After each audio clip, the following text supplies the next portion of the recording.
Welcome. I'm Sebastian Mahfood, and you're listening to WCAT Radio, the on-air wing of En Route Books and Media, bringing you the dulcet sounds of Catholic wisdom. Ready to become better than most people at most things? Welcome to the Pat Flynn Show. Best-selling author, entrepreneur, fitness expert, and philosopher Pat Flynn teaches you how to learn and become amazing at almost everything through the concept of generalism, acquiring and stacking skills that will help you dominate in business and life. Want to get in shape? Write a book? Be a better precog division officer? Or simply launch a successful business empire? Well, sit back, relax, and listen as Pat and his guests offer digestible and entertaining insights on how to learn the skills, tactics, and strategies you need to pursue your goals and achieve the life you've always wanted.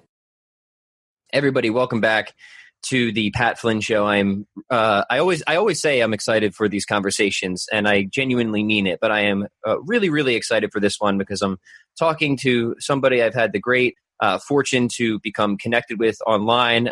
Josh, I think I would rightfully say that we've become friends. Can we call each other friends at this point? Definitely. For sure. Your work has really been influential to me. And when we talked about you coming back on the show and you said, how much time should we allot? I'm like, well, I know I shouldn't take up his whole day, so maybe I should say an hour. But honestly, maybe we'll just see, right? We'll see how this goes. We could talk all day. This is just fun stuff. Yeah, fun stuff. So just we're going to talk about God. We're going to talk about reason. We're going to talk about truth.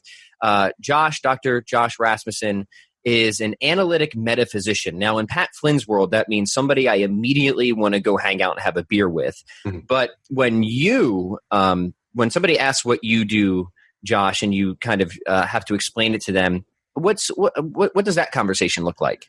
Yeah, so I'm deeply interested in the foundations of things. I think a lot of times when people hear the word metaphysics, they think about sort of, metaphysical studies or new age stuff in the bookstore. And it's not that. So the analytic part is key. I like to use the light of reason and shine it into the ultimate nature of things, like the nature of minds. That's a topic that I work in. The foundation of consciousness, the foundation of existence, sort of what's this whole world about? Mm-hmm. And so that's what I do. And I think about even just the nature of natures, right? So when I'm thinking about like relationships, money, practical things, I'm thinking about, okay, what are these things ultimately? And by seeing what things are in a more fundamental way, I find that it gives me more power to work with those things and to build a life in accordance with those things. And we'll talk more about that because it's related to the nature of truth and aligning your life with reality. Yeah, and that immediately just opens up a million different directions that I want to take this conversation. But we will be patient, and we will try to and use discipline and try to control Pat's ADD in this conversation. So, so you got your PhD from Notre Dame. You studied under some people that I'm quite frankly jealous of. That you got to spend time at Notre Dame, studying under people like Plantinga and them. And you've been on this podcast before, so I'll link back to that episode so people can hear a little bit more about your background. But let's just start off on a personal note, because philosophy obviously has always been a sort of lifelong love interest of mine. But what made you really want to dedicate your life to this, to being a professional philosopher, especially in the area of metaphysics? So I think on one level, the basic answer to that is just unstoppable curiosity. I remember when I was in second grade, I know this is going to sound weird. It's a little embarrassing to share, but I remember thinking about my classmates and just wondering if they were real. I had this hypothesis that maybe I'm the only real one here. Yeah. Sort of early onset solipsism. Is there a psychological diagnosis for that? Yes, right. I was like thinking about that, and I would be wondering like how far the numbers go, and I'd be thinking about time, these sorts of things. And somewhere in high school, I began thinking about the biggest questions of purpose and meaning, and really just had no idea what to think, and began a quest of investigation. And that really led me into the discovery of this whole world of philosophy that I didn't even know about. I began reading books. And after that, once I realized that there are people who spend their careers on the big questions, trying to understand things, trying to not just asking questions, but really uncovering truths and insights. There was just no turning back. I think that's a good starting point because you have a book where you defend something called the correspondence theory of truth. So let me be Pontius Pilate here for a second and ask you that famous question, Joshua. What is truth and how should we think about truth? Because even that term has become, well, it's become somewhat relativized in a sense in society today. So it seems like before we can even have questions about objective reality, it seems that we have to even affirm that such a thing exists and it's possible for us to know it. So let's start there. Well, I think what's relative and I think what's right about relativism is that everybody has their own perspective. When you're looking into the world, you can only look into the world from your perspective. That's all that you can do.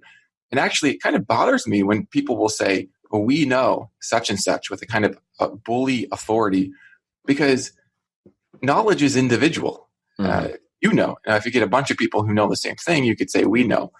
But a lot of times people will say we know, and it doesn't include everybody. So that's I think what's right about relativism. But what truth is, so that word true just ultimately or originally means, I shouldn't say ultimately, reality. And so in my book on the correspondence theory, I look at this understanding of truth as a matching or corresponding with or aligning with reality.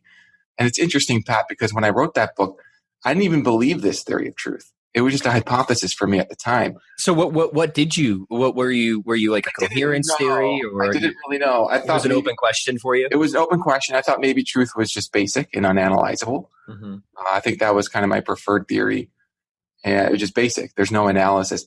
But it was after I published the book and I was teaching my classes about the correspondence theory of truth, and I was working through what motivates the theory, and I would use examples. So I would put like a chair on the desk, and I would say, how many of you believe the chair is on the desk? And they'd raise their hand. And then I would then violently kick the chair off the desk, keep their attention. and I was... So you're one of those fun professors. I try to be. So I'm like, look what I just did to your mind.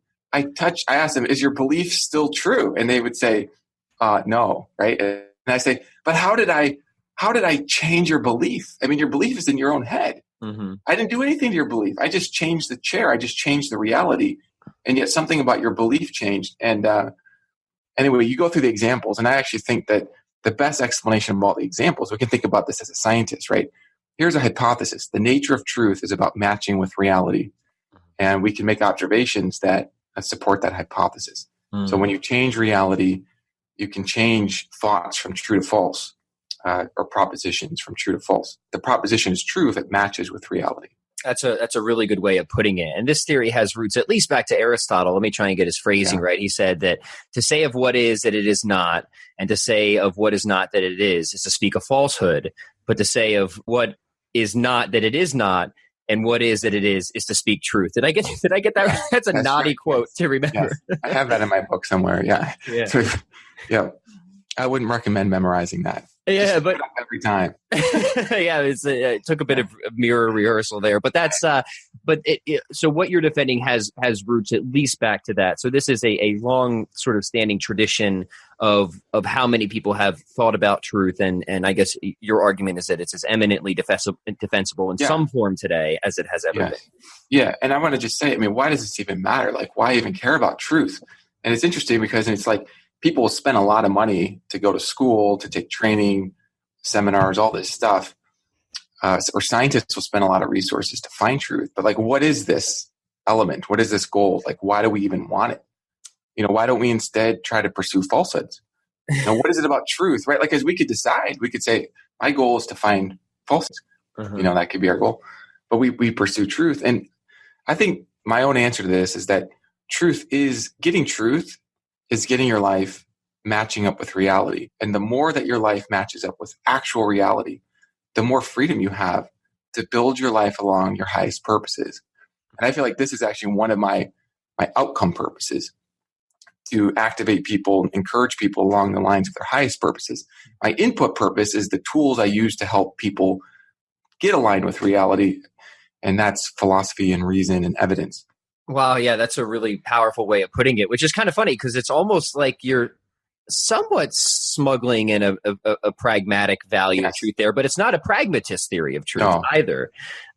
Which somebody, I guess, I can't make the pragmatist theory of truth is actually not the most practical theory. So I think it's self-defeating, because if you think of truth as that which is just most useful to you, right? You could have all sorts of beliefs that are useful to you, but they don't actually match with reality. And since they don't actually match with reality, they are true while they're useful to you. But then in the long term, you're not actually seeking to get your beliefs to match up with reality. So in the long term, you end up defeating your own goals. And I think this is, I don't want to misrepresent him, but he's very popular right now, Jordan Peterson. And I'm pretty sure he subscribes to something like that theory of truth. And yeah, he's sort of in between. I've seen his exchange with Sam Harris. Very fun conversation. Oh, so irritating. Oh, you said it was fun. I thought it was the most irritating. It was irritating. To be perfectly frank. Well, there's enough tension to make it interesting. You know? That's true. It's interesting from just a conversational standpoint, but it's so frustrating by how little like the so-called football was moved in that conversation. Because it's like the whole time I'm thinking, wow, if they just would have just sat down with Josh for like 5 seconds, we could have like bypassed this hour and a half. Anyway, what's tough about these conversations, and we can get into this, like how do you disagree with people in a productive way, and especially when it's online and you've got your audience watching you, right? Like that's a kind of pressure. I mean, even if you like change your mind. If you put your stake in the ground already, it can be very difficult to admit that you've seen something new, right? You're talking to a Catholic Christian convert. I know all about having egg on your face. Yeah, it's difficult. It's challenging, right? Because there's that psychological layer and flow that happens there, and it can be you can be attacked personally, and then you start caring more about defending your reputation than about truth, right? So you get off the target. I think this is such a good way to diagnose, pretty much everything. I think that you've really hit the nail on the head with that. Is that people especially people who gain so much prestige on top of a particular position, and then they commit themselves to that position, come hell or high water. Because I mean, what else are they going to do? And that seems, if not dangerous, at least problematic. If what you said is true, that there is actual value in corresponding your life to being an advocate for reality. That's a good way to describe it. You're a reality advocate. Yes. And what happens, I think, is if you get a belief system that becomes part of your identity, it's sort of in your heart, then you're protecting the belief system. But if instead, this is what I find helpful, if instead you have a set of values. So if one of your values is, I want to get my life aligned with reality. I want to build my life along my highest purposes. You know, I want to treat others with respect, right? So these are values within you.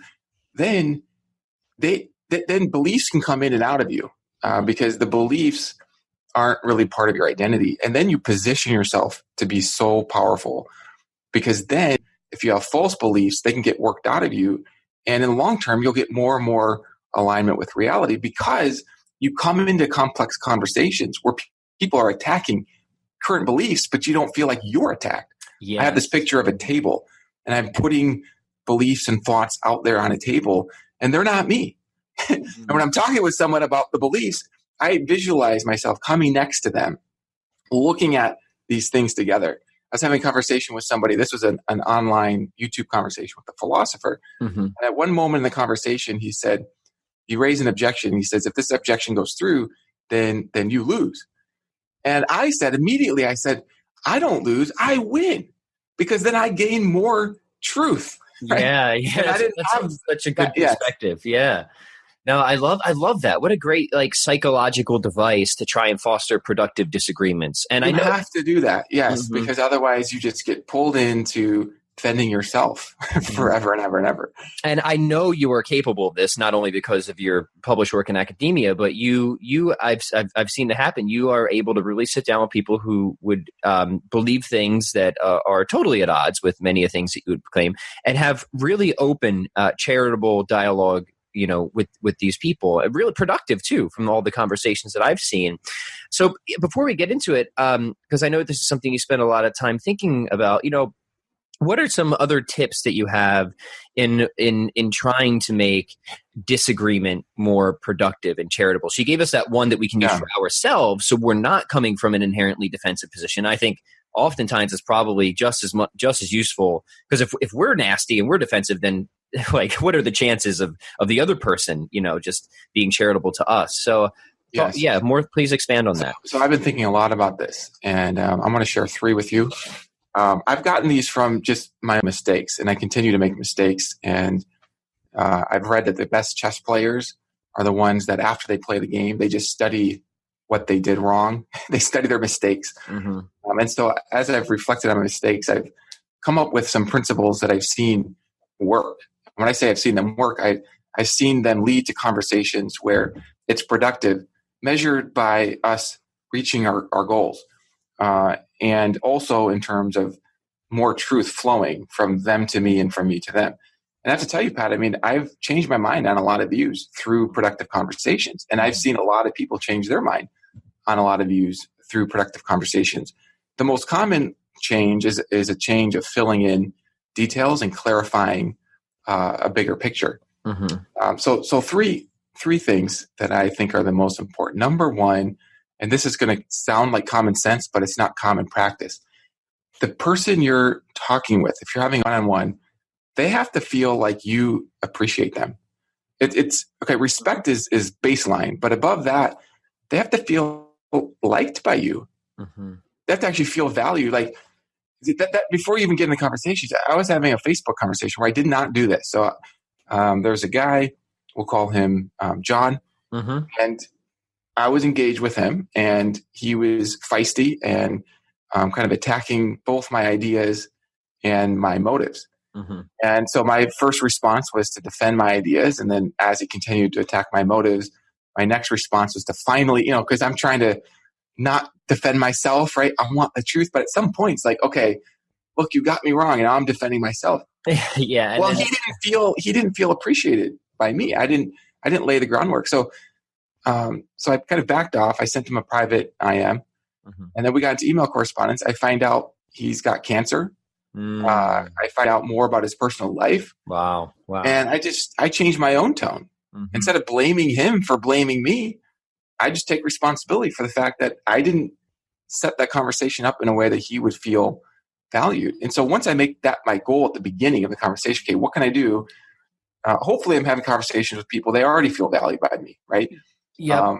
But often that's not the case. So what can I do to set that up? That creates a baseline, right? And I just want to highlight one other point that I think is really important there is just the private messaging aspect, because then you're not on the public stage anymore. And I found that just even that, or just sending somebody a message saying, hey, this is getting heated, maybe we can take this off to the sidelines and chat about it there, can often diffuse a lot of unnecessary tension. Mm-hmm. Yeah.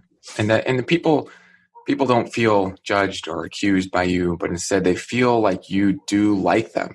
And I mean, and I've been in conversations in the other direction where this is going to be related to my next point, where I was in that conversation and I didn't even know why I was in that conversation. Like I thought I was there trying to uncover truth with somebody. But then after the conversation takes a place where that person acknowledges my perspective and acknowledges an appreciation for me, all of a sudden I don't have quite the same motivation to come back to that conversation. I realized, my goal in that conversation was to defend myself. Like that was my goal. Yeah. Mm-hmm. So the second thing that I want to propose here, and this is just what I found helpful, is to find a common goal, a shared goal. And so here's a mistake that I've made.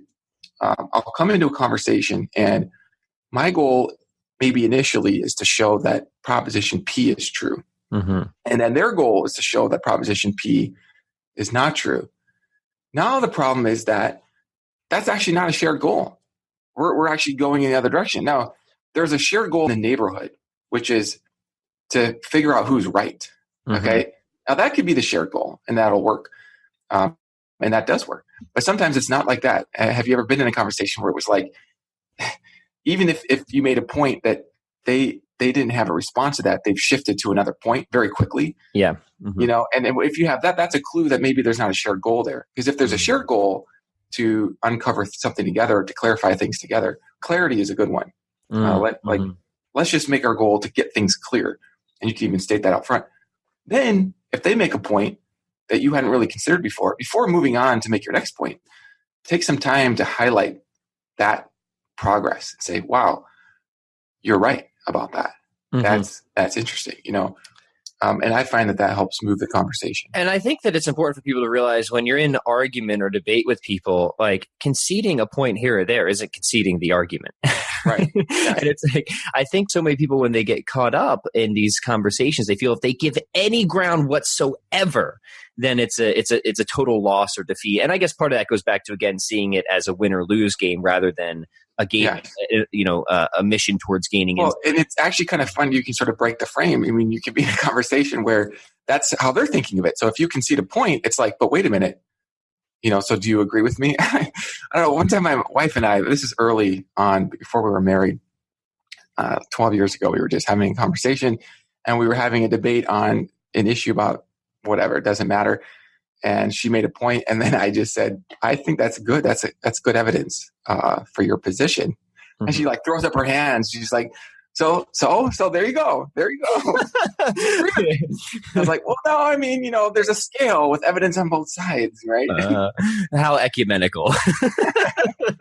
Well, what I love about you, Josh, is you're somebody who engages in the most technical, philosophical debates with like the brightest minds on the biggest issues, yet you're willing to bring the philosophy to the people. And I think that's so important. You're willing to have these conversations on Facebook. And look, believe me, I sympathize with anybody who doesn't want to have those conversations because of the trajectory they typically follow. But there's just something so cool about that where, you have all this published work and you're wrestling with, big ideas and against great minds on an academic level.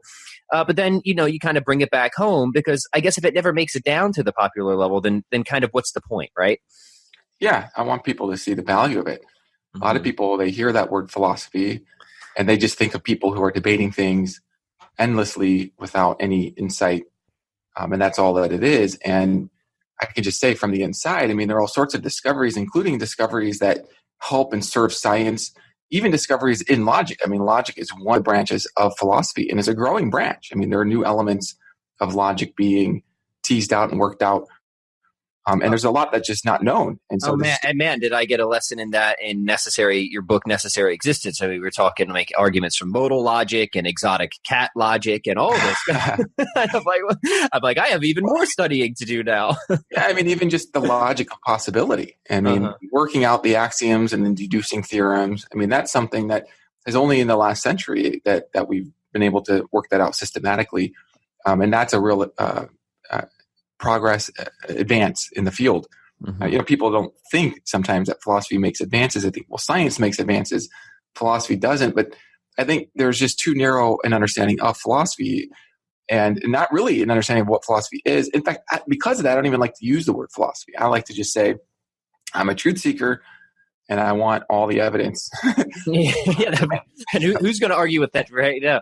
But I think it is, unfortunately, it has become, and not to hijack from the points we were just making, but I think it is worth spending a minute or two on this because there have been a lot of polemic swipes at philosophers over the years by specifically some, let's just be frank, a lot of the new atheist scientism or scientistic types, even Stephen Hawking comes to mind, of, essentially trying to write it off as archaic or useless or what have you. So what would be your general response to a remark like that? Yeah. So I think what I observe is a deep kind of polarization. And I think the polarization comes ultimately from people not really seeing each other very well. Mm-hmm. And there's this kind of projection of one's own perspective on others. I see it in different directions. Like, so an example of this would be if somebody was raised in a religious context and then they began to investigate things for themselves and they sort of find a freedom to explore, to seek truth, and they discover that they've got questions that from their original religion that they don't really have good answers to. They go back to their friends don't have answers to those questions. But then they find that their truth-seeking friends who care about evidence and reason, they've also found freedom from religion and freedom to think for themselves. And then they come to a view of the world that's larger, more complex. There's this intellectual humility, a value for just saying you don't know when you don't know. And then they come online maybe to have a conversation to see, what others are thinking, and they're accused of being a fool for denying God, or they're judged, or they're characterized in a negative light. And this only pushes them further to sort of think of, well, I mean, I remember what it was like to be in your group, and it didn't seem like my belief was really based on good evidence. So it doesn't look like belief in God is based on evidence.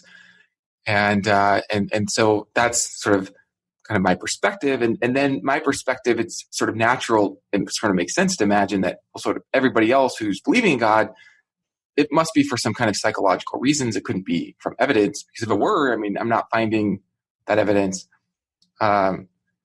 Right. So there's that perspective. And then there's this other perspective where maybe this is a little bit more of my own story, which actually starts a little bit like the story I just described, except now I go to the library, I check out books by atheist philosophers, theist philosophers, and I do an investigation. And I find these clues that lead to other clues, and I discover, yes, the world is more complex than I realized. And yes, intellectual humility is a virtue. In fact, it's intellectual humility that can free me from false beliefs and overly simplistic perspectives. And I begin to study epistemology, and I begin to see these reasons that, and this evidence that leads me to see that the foundation of things is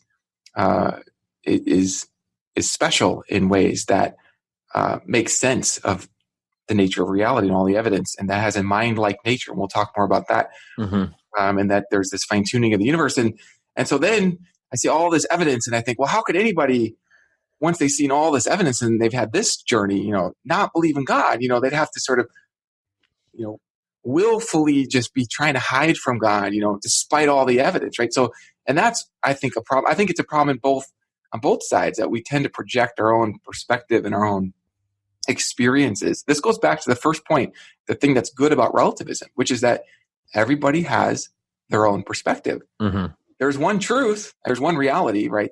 Your perspective can fail to match with reality. And I think respecting this fact that people have their own perspectives goes a long way to helping with this, I call it the polarization problem, where people are not seeing each other. Yeah. They're fighting for each other. They're fighting. I think a lot of it is people are fighting to be seen.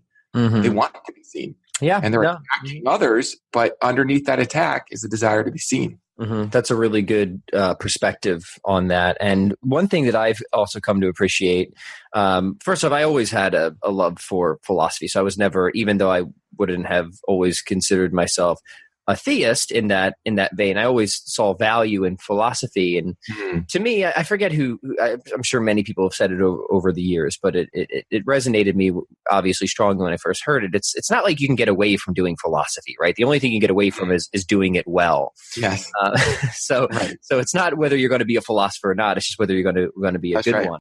Yes. And so much of science just works off of all these assumptions that are, of course, not something that can be, verified through the sciences themselves. Like things the law of non-contradiction. Like logic, right? Logic, like mathematics.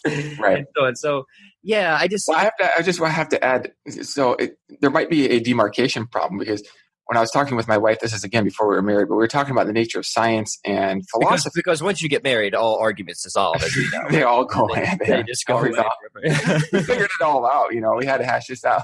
Yep. But I discovered that she included logic as part of science, and she included other elements that I would have called parts of philosophy as parts of science. And so I think there's also this kind of turf war, and I just am happy to step out of the turf war and just say, call it what you want. Call it truth seeking. Yeah. I really like that, because I've been in that conversation before with somebody who was, I would say what they wrote would strongly suggest that they subscribe to scientism. But then when I asked what exactly counts as science, they included all the things that I would count as philosophy. So I'm like, oh, okay, yeah. I'm like, so maybe for them, it's better not to call me an analytic metaphysician. Call me a scientist of foundations. There you go. That's what I am. I'm using the principles of science and hypothesis. And Yeah, so that's useful. That's good, and I think that like call it whatever you want, schmalophathy or it doesn't matter. Let's just be clear what we're talking about. Okay, so let's get into the meat, because obviously you published a lot of work on, and your newest book that we're going to talk about a good amount at the end, of how reason can lead to God.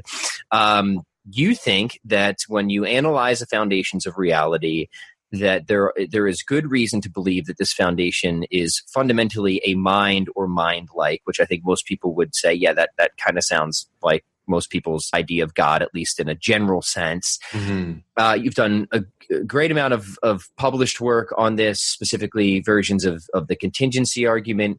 But I think it surprises a lot of people at first. I know it surprised me at first when I discovered this tradition of natural theology. I was like, oh, wow, you can reason your way to not just God's existence, but God's mm-hmm. attributes, mm-hmm. what God is even. And that just blew my mind. I mean, mm-hmm. that was in large part what caused my conversion, was seeing these arguments and a lot of their strength. And so I think it kind of surprises people to even see that this is something that not only can be done, but has a long, rich intellectual tradition behind it. So how do you begin to describe what the project of, call it natural, again, call it whatever you want, I don't know what you call it, is to people, and what the utility of it is? And then maybe we can start to get into some of the arguments specifically.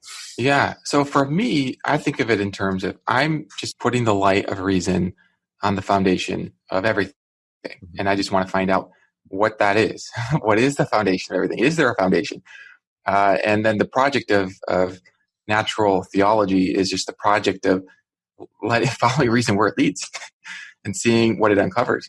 So it has a special name, but it doesn't necessarily need to have a special name, right?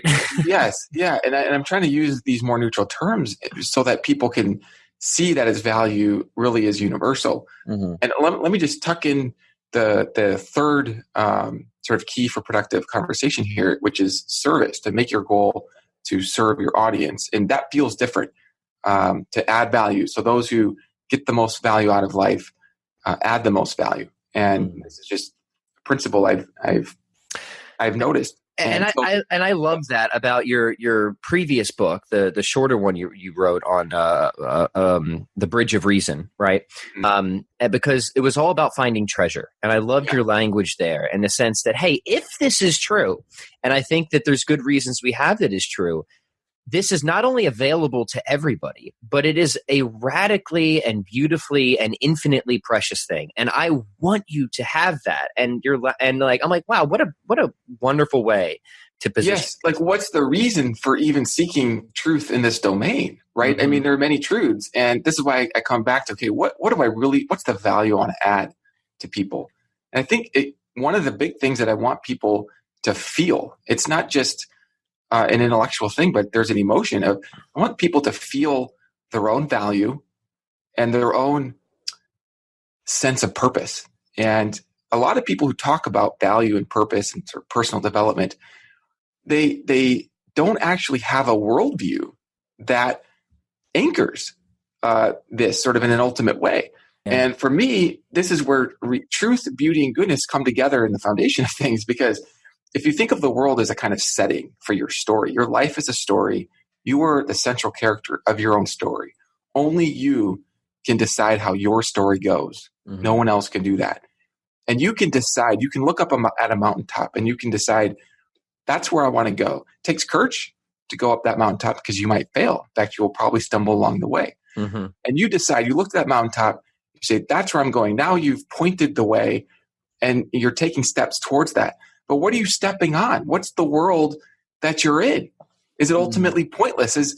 I think one of the truths that inspires me so much is that the world, if this foundational account of reality is correct, then the world is actually made for your success. Mm-hmm. And that you're more likely to succeed when you're more aligned with reality, precisely because reality is designed for your success. This is why seeking truth about reality matters for your own personal trajectory, your own personal mission and success in life. Man, that's so well put. And if people want to know why I want to have people like you on the show, it's because look, obviously I think there's value in doing kettlebell swings and exercise and business and writing. But if there is a God out there, and this God loves me. And he wants me to know who he is, and he has a plan for my life, and he wants me to eventually experience eternal friendship with him. I'm going to put the kettlebell down for a few minutes and take some time to think about that. And then I can always go back to the kettlebell. Like the kettlebell's still going to be there. Yeah. You know what I'm saying? Yeah. Like trying to get the sense of perspective here. Yes. And Sorry to interrupt, but I mean, just you're exciting me so much. It's hard to. No, please take it away. Yeah. And if this being is integrated into physical reality, so I think sometimes people imagine God as sort of this out there thing that has to poke into the physical world, which is the real world, instead of understanding that God is the most real, the most foundational, the most sturdy, the most firm reality there is, from which all things currently are sustained. That even the principles that govern gravity and electromagnetism and the small things and the big things, that those very principles have a thought-like structure, right? So like the law of gravity, you express it in a thought-like way, in a propositional way. And there's a reason for that. And I think the reason for that is because these are things in the foundational mind, and the foundational mind isn't poking into the world in order to show its existence. Its existence is manifested in the rational order of things, in the stable order of things, and the very fact that things aren't just randomly popping in and out of existence lawlessly, the very like nature of reality is so. I'm just playing on the value of the question and showing that it's not just about a God that's out there, a God that's in here with us and sustaining everything, and the kind of reality that we're in.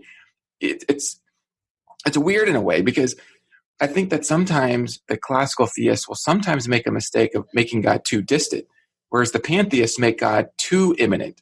I think truth is in between. God is both immanent and transcendent. Yeah. Yeah. I'm so glad we took the time to do this, because I think the stage setting is so important. Like, sure, we can hop right into arguments of why we think this is true, but first let's talk about why it matters, why this is an important question. And I sincerely hope that everybody can nod their head along with that and say, yeah, like if that's true, that does sound like it would be the most wonderful thing that I could possibly ever encounter.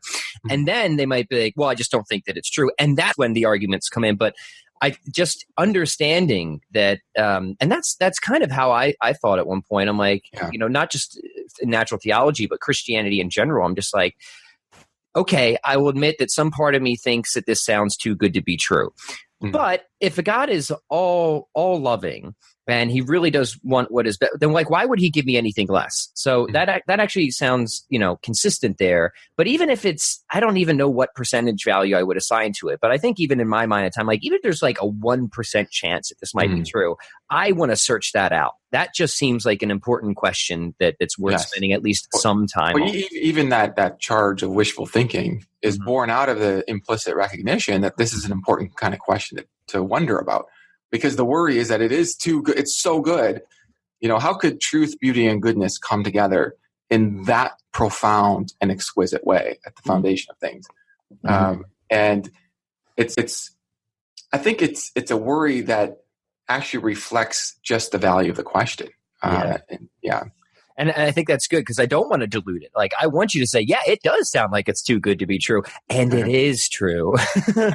So, all right. Yeah, because the proper response to this isn't to say, oh, what, I actually don't want it to be true, but I'm just so rational that I just believe it anyway. Or I believe it because of the arguments, right? Even though I don't want it to be true. It's like, no, I think the right response is say, it takes courage to face reality, even if you don't like it. But it also takes courage to seek a treasure, even if you're not sure it's there. And if there is a treasure to be found, well, then let's find it. And certainly wanting something to be true doesn't mean that it isn't. Like, I want my wife to love me. I think that's definitely something I want. But I also think I have really good reason to believe that she actually does. Yeah, and it's actually really hard to believe something that you want to be true if you don't have reason. For example, I would love there to be a gold bar in my hand right now. That would be awesome. It's so sweet. Yeah. That belief would be cool, thinking of pragmatism, right? Like, it would serve me. It would make me excited if I thought I had. But actually, I don't know how to just believe just from desire. I actually need something, some indication that it's real. Otherwise, it's not even psychologically possible. Yeah, that's a really interesting point. I like that. I'm glad you always learn so much in these. Can we just have you on every week? How about we just get a regular? It's always fun talking with you. All right, so let's start, because when you said, okay, we searched the foundation, but then you said, well, first we need to think, is there even a foundation to reality? Like that seems like the first question to ask. So let's be systematic here. I really want to. If we have people nodding their heads and saying, okay, I agree with this. If I think it's true, I can agree that this is probably the most wonderful thing in the world. So, maybe we have some fence sitters here. Let's take the time to walk through this. So how can we use the light of reason to get us to where we quite frankly want to go? Well, I'll happily admit that this is something we want to be true. I'm not going to dismiss it. Like, I want to go there. I definitely do. But yes. I need so we're taking the light of reason and we're just seeing what it illuminates. Yep. And if it illuminates something that we like, we can celebrate that. And if it doesn't, then, we can just agree that it just doesn't. Okay. So that's kind of like, there's no gold bar in my hand. That's sad, but whatever. So first, I think it'll be helpful to just clarify what I mean by foundation. And then I'll give a little motivation for why I think there is an ultimate foundation. Mm-hmm. And then we'll look into, well, what's its nature and how I think it's helpful to unlock people's powers that they already have to see this on their own. So that's kind of going to be my game plan. Great. Instead of just laying out all the details of all arguments, I'm going to try to do something I think that's even more empowering and also more liberating. It's something I want to say, I don't want to forget to say this, so I'm going to say this now. I want to encourage your listeners. I want to trust. Well, I'm thinking of you, and I'm thinking, trust your instincts. If you feel like what I've said or in our conversation, we've made some mistakes in our thinking, like, trust that. Follow the reason that you see from within you, because that's going to be the most helpful to you. Mm-hmm. I think one of the things that disempowers people is that they let other people think for them. Mm-hmm. And so they don't get as much they don't see as much. And they also always sort of need somebody else to think for them. And so I want to affirm that. I see that truth flows through liberty and love. And so I want to press on the liberty point. So that's great. Mm-hmm. Okay. The nature of the foundation. So you might think the universe is eternal. It goes back and back and back. And we could talk about arguments for and against that. But let me just leave that open, because even if the universe is eternal, a foundation of the universe would be something that exists along with the universe at any time that the universe exists. So if the universe is eternal, then this foundation is eternal. And if the universe has a beginning, then this foundation exists at the beginning of the universe. And the foundation doesn't itself begin. It's a foundational thing. It has self-existence. We'll talk more about that in a moment. But what makes this foundation different from the non-foundational things is that, unlike the non-foundational things, it doesn't depend on other things. So if you think about your own hands, right? They didn't just come into being from nothing. Mm-hmm. Right? They came into being from prior states. And if you think of like imaginary cubes, or let's say an imaginary superhero, like let's say you jump off a cliff and you just hope that Superman comes out of fiction and rescues you. Okay, you shouldn't do that. You shouldn't hope for that, because Superman, as powerful as he is in fiction, does not have the power to come out of fiction on his own. And the reason I'm pointing this out is because I'm just drawing to this, I'm pointing to this difference between being dependent on something else. So Superman, if Superman exists, can only exist if Superman depends on something else. Something has to bring Superman into being. Otherwise, Superman will never come out of fiction. Okay. Mm-hmm. Versus the foundation is different than that. It's the kind of thing that doesn't depend on anything else. Now, why think there is a foundational layer of reality? Well, there are many different reasons, but here's one simple reason that appeals to me, that persuades me. And it comes out of just this big puzzle. And we talked about this last time, the puzzle of existence. Like, why is there anything? How can there even be anything? So if you think about reality in total, one thing that you can notice is that reality in total can't itself depend on something that's outside of reality, because everything outside of reality is not real. There's nothing real that's not real. Okay. Yeah. There's nothing outside the totality of reality. The totality of reality, right? So therefore, if you think of the totality of reality, what is it? What is its nature? Well, whatever it is, It doesn't depend on anything beyond itself. It's not dependent. But then that's really weird, because how can there be something that exists without depending on anything beyond itself? Well, a foundation would solve this puzzle, because if there's a foundation, then this foundation exists in its own right. It has a special nature, it has self-existence. A reality that has a foundation, a self-existent foundation, is able to exist without depending on anything else. Mm-hmm. But if instead everything in reality is like your hand, it's dependent in its own nature, then you add up all these dependent things, and the totality of dependent things is dependent. And why I think this? Universal experience testifies to this. If you take a bunch of cups and you stack them on top of each other, that total stack is not an independent kind of reality. It doesn't come from nothing, right? Mm-hmm. Each part comes from something, and so does the whole. It's not a fallacy of composition, because it's based on universal experience. You never have whole realities, okay, coming from nothing. You never have a whole new reality pop into being. Yes. Mm-hmm. This applies for small things and big things alike. Small things don't come from nothing. Small Supermans don't come from nothing. Mm-hmm. Some people say, well, what about virtual particles? Do they come from nothing? Well, no, they come from prior states of energy. It'll be really weird if, small Supermans could come from nothing, but like big ones, so things come from things, but the totality of everything doesn't come from anything. How is that possible, right? Uh-huh. Well, here's how. It's because it has self-existent foundation. Oh, okay. All right. So let's unpack. And what I like about this is every time I talk to you, you kind of establish this argument in a slightly different way or a slightly different terminology. It's raw for me. It's fresh. Like, I'm always speaking from what it looks like I'm seeing, rather than from a memorized script. And I think, and I love that, because it's super passionate, which given the nature of the subject matter and what depends on it, right? So if we just came in with talking about like dependency and totality, people would have no idea what we're talking about. But we're trying to see if like this infinitely precious treasure exists. So we should be excited about this. And I think that the passion in your voice is just awesome. So because some people will say, they'll use terms like caused realities and uncaused realities, or conditioned realities, so when you say foundational layer, you really mean something like an unconditioned reality or an uncaused reality. Mm-hmm. Yes, all of those. And I'm trying to use a term that's the most inclusive and the most general. So I do think it's uncaused, unconditioned, undetermined, ungrounded. So it's sort of the ultimate. And I think it's helpful from another way. One thing that really helped snap this argument in my head is like, imagine if there wasn't one unconditioned reality in all of reality. And then what you would come to is you realize then collectively all of reality is a conditioned reality. Yes. It's waiting on certain conditions outside of itself to be fulfilled. That's right. But that's all of reality. There can be no conditions outside of itself, which really means that all of reality just wouldn't exist.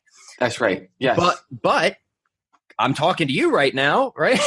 Clearly. It might help to have a concrete picture. So imagine a different reality from our reality. Because I think one of the challenges is that we have a temptation to mistake the familiar for the insignificant.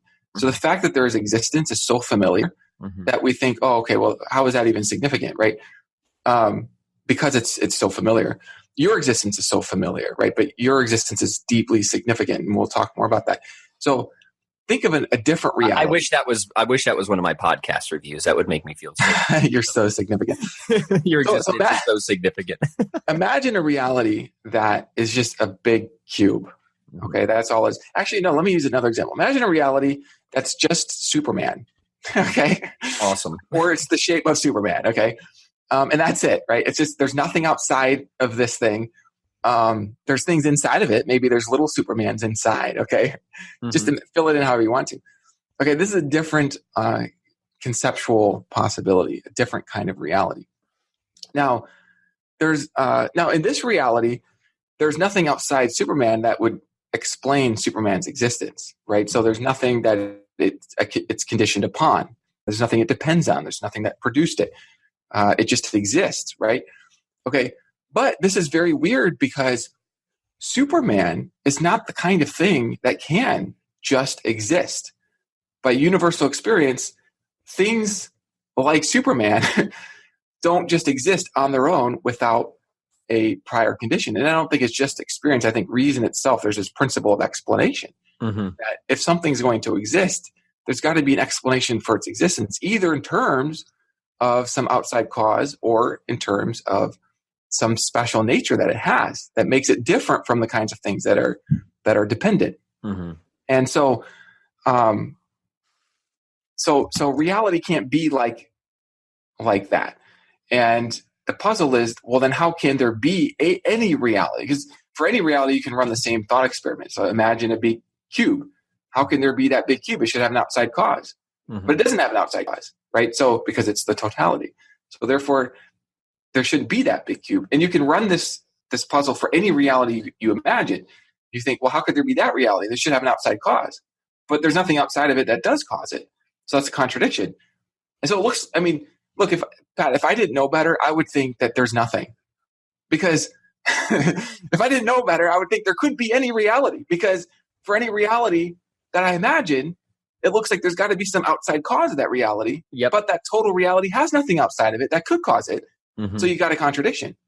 So, I mean, if I didn't know better, I would think there's just nothing. There's just and some people have embraced that position, haven't they? Amazingly. Remember, I think Peter Atkins in the debate tried to argue that nothing exists. Not exactly from those lines, but it's kind of funny. So but there is something. So therefore, we have to solve this puzzle, and the foundation solves the puzzle, because what the foundation does is it brings into our theory a different kind of reality. It's not dependent. That's what it means to be foundational. It's not a dependent reality. It's ultimate.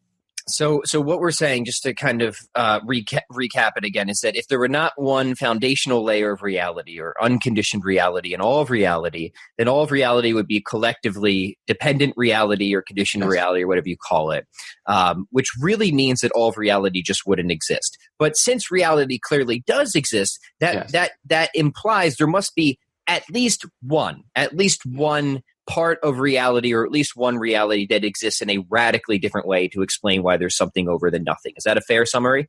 Yes.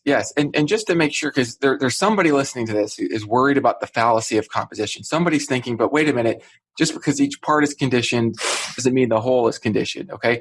And I want to sort of acknowledge that worry right now, and I want to just say two things quickly about this. First, there's an argument here that has nothing to do with an inference from parts to wholes. It's purely an argument from the kinds of things that could exist unconditioned. And the idea is that whether it's a small cube or a big cube, whether it's made of many particles or few particles, these differences aren't going to account for how it could be unconditioned. In order for it to be unconditioned, the totality, it's got to have something that within it that is unconditioned by its nature. Okay, so this is so you can't, just by stacking dependency, you don't get any less dependency. In the same sense, by stacking red colored bricks, you don't get a red colored wall. Yes, and you don't build fire by just adding more water. Yeah, and that's good. I'm glad that you addressed that. So it almost would seem that the opposite is true, is that it would almost be something like a fallacy of special pleading once you got to like this collection of things and then suddenly felt that it, for whatever reason, didn't require an explanation, correct? Yes, because every collection that we see that is made of conditioned things is itself conditioned. And what makes the whole special is just that you know that that it's not conditioned on anything beyond itself. That's what makes it special. But that still leaves open the question, okay, but how can there be that kind of a whole? Yep. And the answer then is that, well, there's got to be something that's unconditioned by its nature. And I also want to point at this point, especially for people who are coming with, I think, bring the skepticism, bring it, because I certainly did, and then this type of argument it satisfied me, it convinced me. Yes, there's many objections, and in my experience, the objections help to clarify the concepts in play. It's not an easy argument, but once it becomes clear, go ahead. No, I'm sorry. The one point I wanted to make right now is that we've said nothing about this being God. All we've said so far is that it seems like for anything to exist, that for anything to exist instead of nothing, there has to be some part of reality that exists in a radically different kind of way, in a self-existent, uncaused, unconditioned way. So we haven't solved the entire question yet. This is something that a lot of philosophers accept. In fact, it seems to me that there's been a movement in the last 15 years. 15 years ago, it seemed like I'd have these conversations and people would be defending the view that everything is contingent. There's no ultimate sort of foundation that has self-existence. And I don't know if it's because of work in philosophy that's clarified the arguments for necessary foundation, but it seems like I'm having more and more conversations with professional philosophers who are saying, yes, there is this ultimate foundation and it has a self-existence. It has a necessary existence. In fact, it cannot not be. I don't want to right now rush ahead and even claim that this foundation cannot be. I even want to leave that open at this point because we won't need that for what we're going to talk about next. But I just want to say that to really emphasize your point that we don't have to yet identify the nature of the foundation to recognize that there is a foundation. And it seems like a lot of philosophers are recognizing this stage of the argument. And people say philosophy doesn't make progress.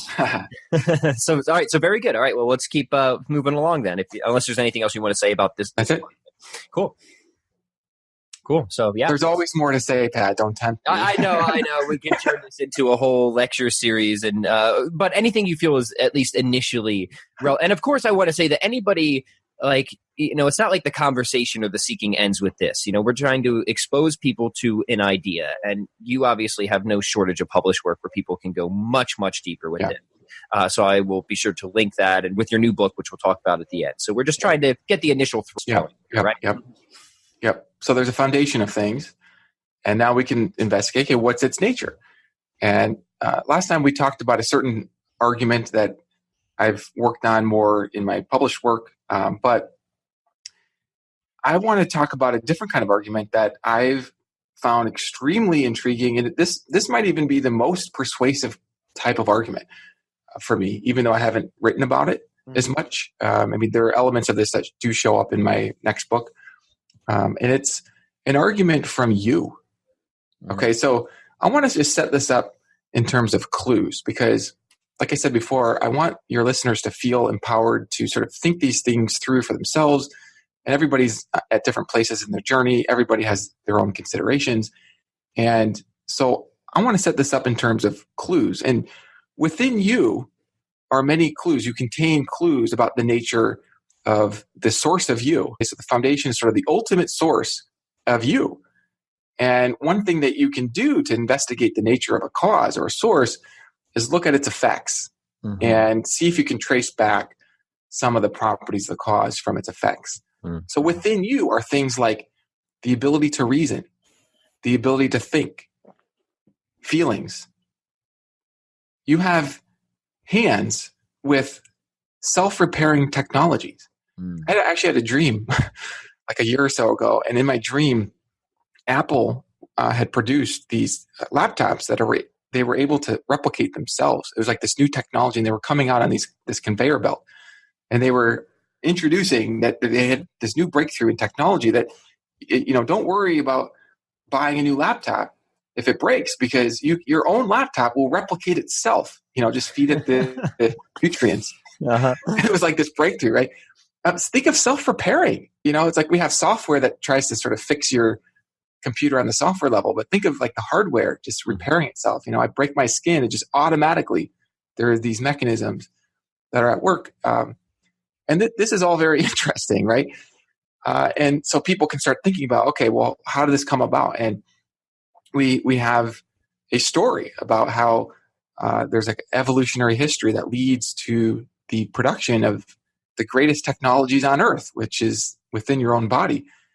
But this story takes us back to the foundation of the universe because the foundation of the universe has to have certain properties that would even allow for places to form, for evolution to happen, right? So this is another one of the clues. And so there's a sense of morality, there's a sense of consciousness, there's thoughts, there's feelings, there's technology, and these are all clues within you. And then we can begin to look into these clues and see where they lead. So here's a way of outlining kind of a master argument. It goes like this. Okay. If the foundation of the world were purely mindless and impersonal, then nothing like you would ever exist.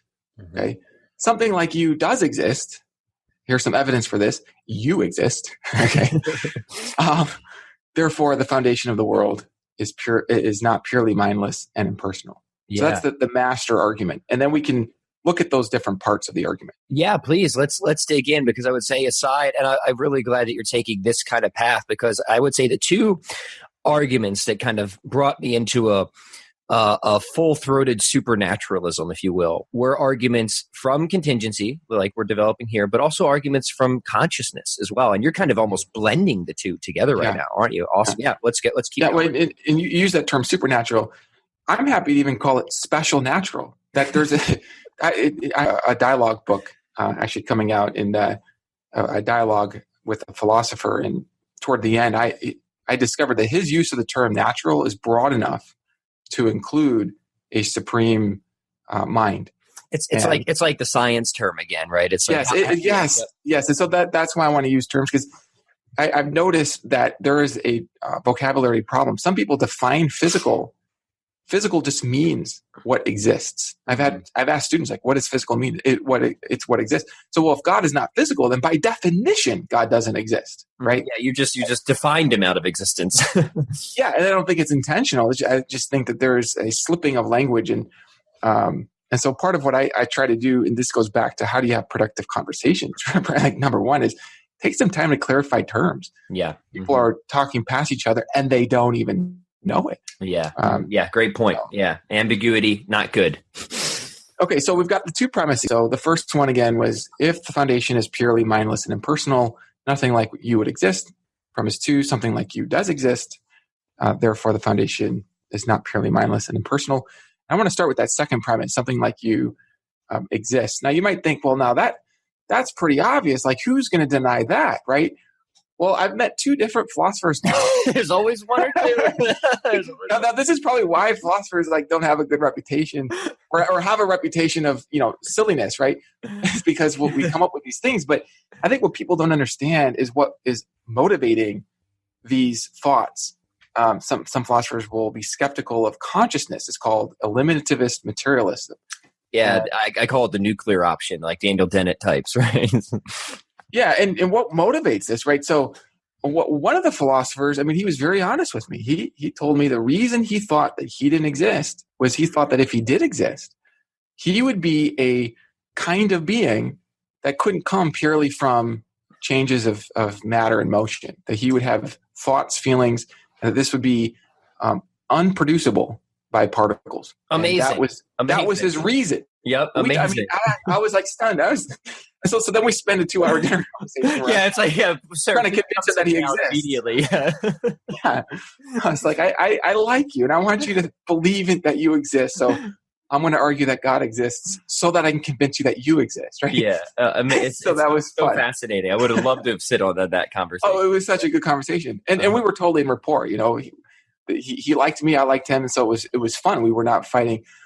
And it was, So, and then there was another philosopher at a conference, and he gave a talk, and he came from a different angle. His thought was, if you exist, then you would be a complex material thing. And he had some technical reasons for thinking that there are no complex, material things are actually just ultimately small things that have a pattern of arrangement, but there's not how should I put this in the easiest way?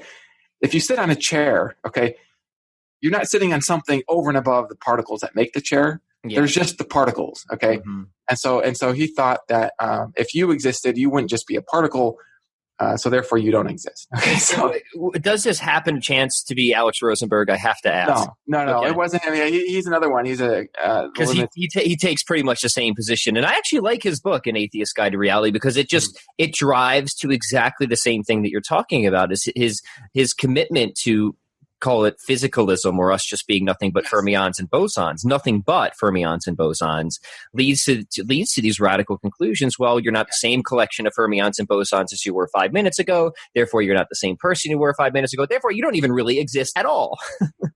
Yeah. So, so what the point here is that there are philosophers who accept that first premise and they reject the second premise on that basis. And I want sort of people to realize that the reason that philosophers are saying some things that may sound really crazy is because they're really thinking hard about hard questions and they're led there. And I think there's a kind of intellectual honesty there. Oh, I agree. They're saying, like, let's follow the reason where it leads. Yeah. When we really think about the nature of consciousness, we really think about what it would be for something like you to exist, not just a machine that acts like it feels, but something that has an inner first person sense of being alive. And it's such a puzzle. And so we call it the hard problem because it's so hard, right? That's our name for it. Yep. Hard problem of consciousness.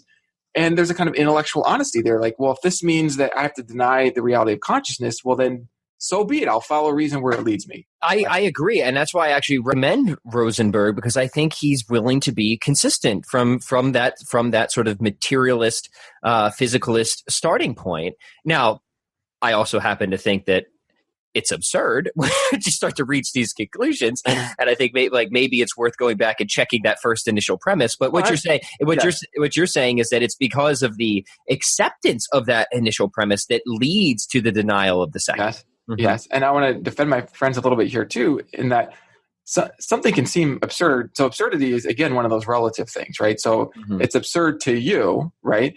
And what I find that happens is that something can be absurd on one set of data, but then on a sort of larger set of data, it's like the only option we have, right? So the nuclear option, that's what I call it that. Yeah. So this leads us to the question, well, why think that you exist? So I'm going to go ahead and go there, and I'm going to give you a reason to think that you exist. Everybody strap in. Okay. So here's a reason. Now, you maybe are familiar with the sort of problem of if you deny your own existence, then you can only do that if you exist. So this is, I think, therefore I am, because if you think you don't exist, right? But more fundamentally, I think what's actually going on in that argument is that you have this power within you to be aware of you and your thoughts and your feelings. And it's such a familiar power. It's, again, one of these things that's so familiar, we could mistake it for being insignificant or not even really see it. And so this goes back to the scientism we talked about. In scientism, there's this emphasis on the sense of sight, the sense of hearing, right? These sort of tactile, the five senses, we use those, but then there are these other senses that we're not as attuned to, the sort of inner sense of our thoughts and our feelings, even the sense of logic, the sense of right and wrong, these other senses. And so I think that it's this inner sense that gives you the power to see that you do exist. And by the way, you couldn't even believe that you have the sense of sight unless you had the sense of your sense of sight. Okay, so if somebody thinks that science is reliable, and then we say, well, why do you think science is reliable? And they say, well, it's based on observation. And then we say, well, how do you know you're making observations? Well, that depends on another sense, which is the sense of your own observing. Okay. Yeah, the awareness of your awareness of the outside world. That's right, and that's an inner awareness. It's the awareness of your making observations, and so that's how you can, I think, know for sure that consciousness is real by just this inner awareness, and not just real, but almost primary in a sense. That if you're going to kind of take this position of scientism and then go on to deny consciousness, it seems like you've just kind of kicked out the stool that you were sitting on. Is sort of primary. I'm going to use a technical term, but epistemologically primary. That is primary in the order of knowledge. Yeah. Yeah. Okay, so very good. I wasn't overly skeptical of my existence, but now I'm feeling pretty confident about it. Okay, so we have some evidence for that second premise. Okay, so now let's look again at that first premise. If the foundation were purely mindless and impersonal, nothing like you would ever exist. And there's a strong form of this, that nothing like you could exist. And then there's a more modest form that probably nothing like you would exist. And so there are different forms of this argument. And the way to support these premises or to investigate these premises, I think, is just to look at the clues that we mentioned. So there's reasoning, there's consciousness, there's feelings, and to inspect those and then think about the implications of those. So let me let you lead. Which of the things, so I'm going to list a bunch and then you just tell me which of these you want to explore. Oh, right. So there's reasoning. Yep. Okay. And there's the principles of reason that you're reasoning about. So there's the law of non-contradiction. But if you destroy my brain, if you destroy me, and I'm not reasoning anymore, you haven't destroyed the law of non-contradiction. So law of non-contradiction seems to transcend my thinking. And by parity of argument, it transcends your thinking. Yeah. Okay. So what you're saying there is it's really a discovery, not an invention. Yes. And even if it's because some people say, well, the laws of logic are descriptive, not prescriptive. Okay. Well, what are they describing? Okay. What are the laws of logic describing? I mean, they're describing some kind of abstract reality. I call them principles of reason. So anyway, we can come back to that if we want to. But so you've got consciousness, feelings, thinking, reasoning, and the principles of reason themselves. There's the sense of right and wrong, sense that you've done something wrong, sense that you've done something right. And then there's the principles of right and wrong that you're sensing. Yeah. That. And then there's the complex technology within your hands. I'm so greedy, Josh. I want to do them all. But let's start with the two that I think really got me when I first started thinking about this: is consciousness itself, and then reasoning. Okay, that sounds good. So first, let me just use an analogy to help us begin to think about how to even think about this. Okay, so imagine you're walking along some unknown road. You've never been on this road before. Maybe you and I are just having a philosophy conversation or a science conversation, and we lose track of all time. And then I look over to the side, and I'm like, "Look at that, Pat! What is that?" And we look over there, and we see there's some rocks, and there's water springing out of those rocks. Okay, so that's what we see. There's water springing out of those rocks. Now, the water is going to be a metaphor for consciousness, and the rocks are going to be a metaphor for material structures like a brain. Okay, so what are you going to think about the water springing from those rocks? You might think that, well, there's nothing mysterious here. I mean, those rocks are just producing that water. What is there to ask? Right? Are you going to think that? What are you going to think? I'm going to think it's funny that you brought up the fallacy of composition before, because I'm going to think that there's sort of a composition problem here, is that it doesn't seem like you can get water out of rocks. Okay. Yeah. So what this is illustrating is, when we're thinking of consciousness, there's two questions we have to separate. One is the question of the nature of consciousness. And then the other is the source of consciousness or the origin of consciousness. And so we'll have a look at both of those. But if you see water coming out of the rocks, the point here is that you haven't thereby understood the ultimate source of the water. I mean, on one level, it's coming from the rocks. Okay. But that's not sort of answering the deeper question of like, how could that water come from those rocks? So we want to go investigate. We have a closer look, and we find out that, well, the water's coming out of those rocks, but it's actually kind of coming through those rocks. So there's this deeper source. There's this ocean of water, and it's made its way to those rocks, and it's springing out of those rocks somehow. Okay, it couldn't just come from those rocks, because here's how we know that. By all experience, if you try to produce water from rocks, you're going to fail. You can rearrange the rocks in any way you want to, and you're not going to be able to even get the water. Now, somebody might think, well, maybe there's a special way of doing it. There's a special arrangement of the water, of the rocks, and then you could do it if we could just find that special way. Okay, well, that might take some fine-tuning. This is why I said there's a probability argument that's more based on how likely is it that we get the special combination to get consciousness. But then there's also the in-principle possibility argument that, no, in principle, you can't leap from one category to the next. You can't get from purely mindless motions to this other kind of thing. Yeah. And that was I think got me. I don't know what I've heard it called the categorical gap, where if the foundation of reality is just a bunch of disparate, unconscious, undirected physical bits, how are you ever going? It doesn't matter how much time. Or in principle, it doesn't matter how much time or complexity you have. That would be like trying to assemble a white tower out of black blocks. There is a qualitative abyss here that cannot, in principle, be crossed. Is kind of what we're saying, right? Yes, and this is what David Chalmers calls the hard problem. Now, David Chalmers is not a pastor of a church. He's not your Sunday school teacher, right? He's a secular atheist philosopher, non-theist, and he stumbled into this problem of consciousness by really thinking hard about nature of consciousness and how it could, in principle, come to be.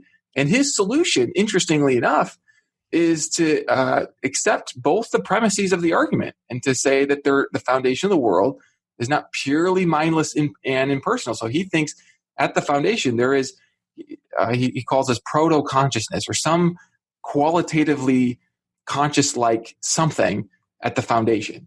Mm-hmm. And, we can continue from there. We can say, okay, tell us more, right? How is that consciousness unified? Is it unified into a single mind, or is it just, but at this stage, I would include him as somebody who agrees with this broad conclusion that there's more to the foundation than purely just mindless, non-sensing stuff. There's some sense at the foundation of reality. And he's moved by this in principle argument. Now, for the sake of modesty, I want to kind of, in this conversation, sort of leave that open. So it's either in principle impossible, or it's going to take a lot of fine tuning to get a world set up so that not only do you have an evolution of complex machinery, right? Because you could have an evolution of complex machinery where none of the machines ever feel anything, right? Mm-hmm. And it's not like consciousness sort of just automatically emerges once you have sufficient complexity. You need the sort of right kind of stuff. I mean, I do think it's impossible to get consciousness purely from non-conscious complexity. I do think it's in principle impossible. Yeah, but I'm with you, but you're willing to lower the bar just a little.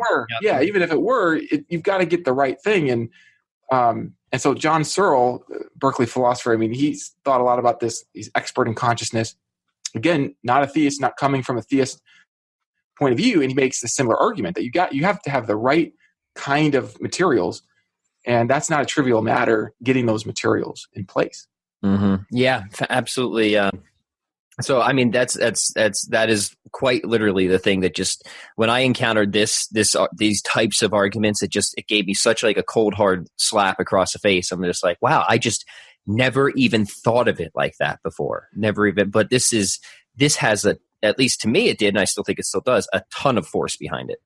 So maybe it would help if I say a little more about the nature of consciousness. I want to give a little argument that leads me to, well, I'll just be very honest with you, Pat. I've how do I want to put this? One of the ways you signal your virtue as a philosopher is by showing that you're so interested in intellectual humility that you're never really certain of anything. Okay. Yep. And you get reputation points for that. So I very much hesitate to ever express that I've become certain of something, because I risk signaling that I'm dogmatic. I'm not a careful thinker. Mm-hmm. So because of that, one way I sometimes put this is I'm skeptical. I've become skeptical of my inability to see with perfect clarity. So I'm using this sort of skepticism, but I'll just be very honest. I've become more sure that consciousness is not reducible to purely physical motions or physical bits or shapes or patterns of shape or functions of a brain, than I am that there even are other people besides myself, other humans besides myself, that there's a material world. And the reason for that is, this may sound strange and technical, but I mean, I'm being very honest.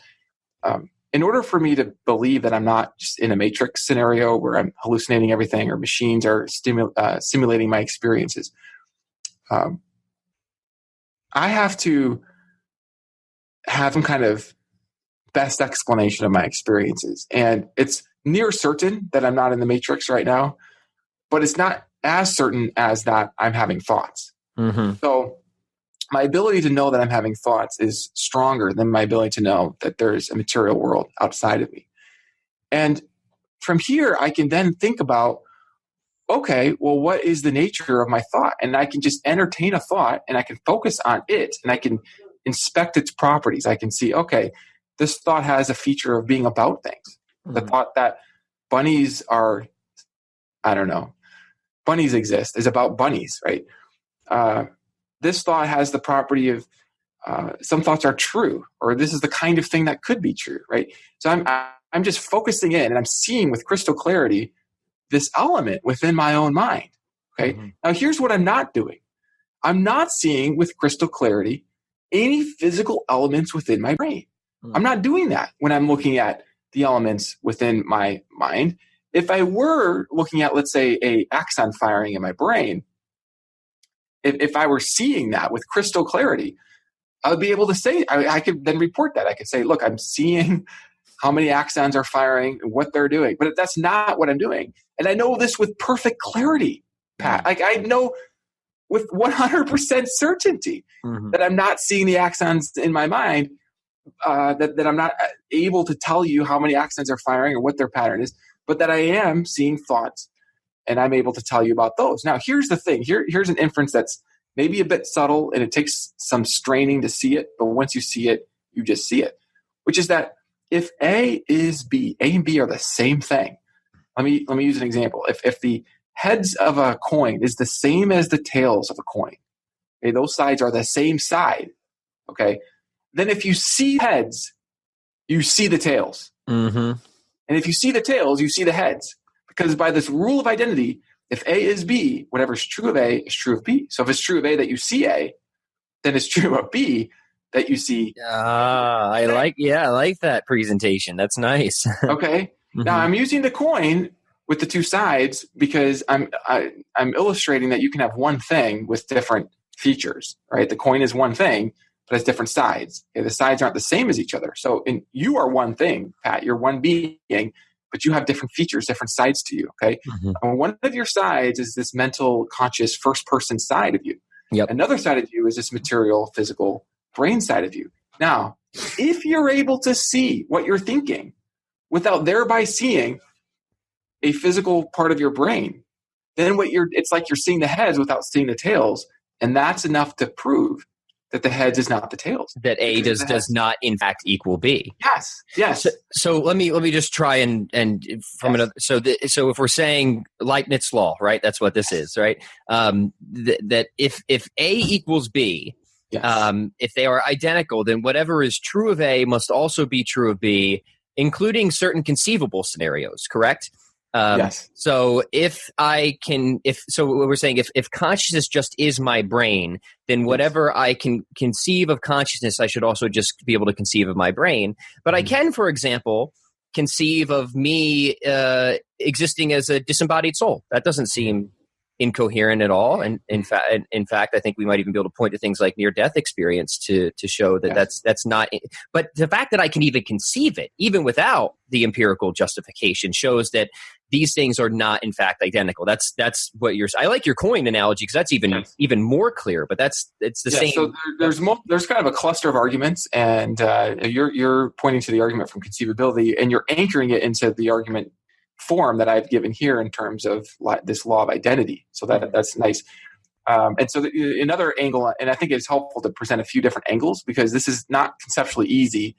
And as I've taught this and discussed this with students in various contexts, I've become familiar with the kinds of questions that come up. So let me just give it to you in one more angle. You could also, instead of looking at your thought and realizing that I'm having a thought, and I know that I'm having a thought without thereby knowing what the particles in my brain are doing, you can go in the other direction and you can look into somebody's brain and you can investigate the material properties of their brain without thereby knowing what it feels like to be them. So here's a kind of pushback that somebody might have in mind. They might say, but wait a minute, aren't we able to read people's thoughts and feelings off brain? After all, the neuroscience is showing this tight connection between the neural properties of the brain and consciousness. In fact, there was a study, I was watching this report that they were able to take pictures of somebody's brain and then translate them into a picture of what the person with that brain state, what they were thinking about. And they put it on a screen, and the person who was having that image in their mind was saying, yes, it wasn't perfect translation, but it was like, yes, I was thinking about my mom, and they were able to sort of get an image of a woman from the materials of the brain, right? So aren't you just reading consciousness off the brain? And here we have to make a very crucial distinction, which is the distinction between seeing the consciousness directly by seeing the brain versus inferring the consciousness by asking the person, what are you thinking about? Yeah, and that's absolutely crucial, isn't it? Uh-huh. Yes, because you can have correlation without identity. Think again about the coin. You can spin that coin, and as the heads is spinning, the tails is spinning. It doesn't follow that the heads is the tails. Or think of a song. If my wife is playing a beautiful song off her keyboard, I can maybe infer what her song is by seeing the keys. I could, quote, read her song off the keys, and I just watch the key presses. But the key presses aren't the same thing as the experience of her song. Yes. In the same way, the presses in your brain aren't the same thing as the experience of songs, literally in your mind. Those aren't the same. And how do you know they're not the same? Here's one way I think you can know it for certain. Okay, now look, you don't have to know it for certain to think this is plausible. Okay, but here's how I think I can know it for certain is because I can be aware of the one without being aware of the other. I can be aware, just as I can be aware of a song without being aware of the keys behind that song. I can be aware of the heads without being aware of the tails, and I can be aware of what I'm thinking, feeling, without being aware of whatever underlying mechanism is producing that thinking or feeling. And I can be aware of the underlying mechanism without being aware of the thoughts and feelings. So this is on the nature question. It's not on the source question. This is on the nature of consciousness, but it's vitally important because going back to those rocks, if you see rocks tumbling off of rocks, I don't know, this is probably a bad analogy, but it's like, hey, rocks and rocks. Okay, whatever. You break a rock and it crumbles into smaller rocks, like no mystery there. But if you see water coming out of a rock, that's a different kind of thing because water has a different nature from the rock. Now we're wondering what's the source of the water. In the same way, if we can see that consciousness, there's more to you. You've got this first person perspective. You can act like you're happy physically without actually having the inner feeling of being happy. And you know what that's like because you're you and you can detect that through your awareness. That gets at the nature of consciousness. If you can see that your consciousness is different, then you can go to that source question and ask, okay, how did this consciousness ever come to be in the first place? Yeah, and I think I just want to emphasize it one more time because this is, I think, a common misunderstanding is what you're saying is not to deny that there seems to be a deep and important connection between brain states and consciousness, right? Certainly, like, so if you like, you take a bat to my head right now, I'll probably lose consciousness if you start whacking my brain. But what we're saying is that consciousness is not fully reducible or explainable by the physical processes of the brain, that A does not, in fact, equal B. And because of that, that is one of these clues that you're talking about that helps point towards what the foundation of reality might actually be. Yeah, and even the interconnection between the consciousness and this material structure is another one of the clues. Like, why is there this specific kind of interconnection? It's sort of like a machine that's programmed to produce Microsoft Word when you press certain keys with these letters on them, and then magically pixels do something to reflect what you're doing. It was almost like magic. I mean, it would have to be sort of like engineered to get this kind of systematic connection between the physical and then, well, this is the hardware-software connection. Well, what accounts even for that connection, right? So there's a cluster of clues here. There's the consciousness and what's its ultimate origin. There's also the connection between consciousness and the material states and what's the origin of that law-like connection. There's that as well. And then not to mention the kind of material complexity. Yes. All right. So let's take that back then. So how does that itself, if we concede, okay, yes, like A does not equal B in this case, the hard problem of consciousness is a hard problem.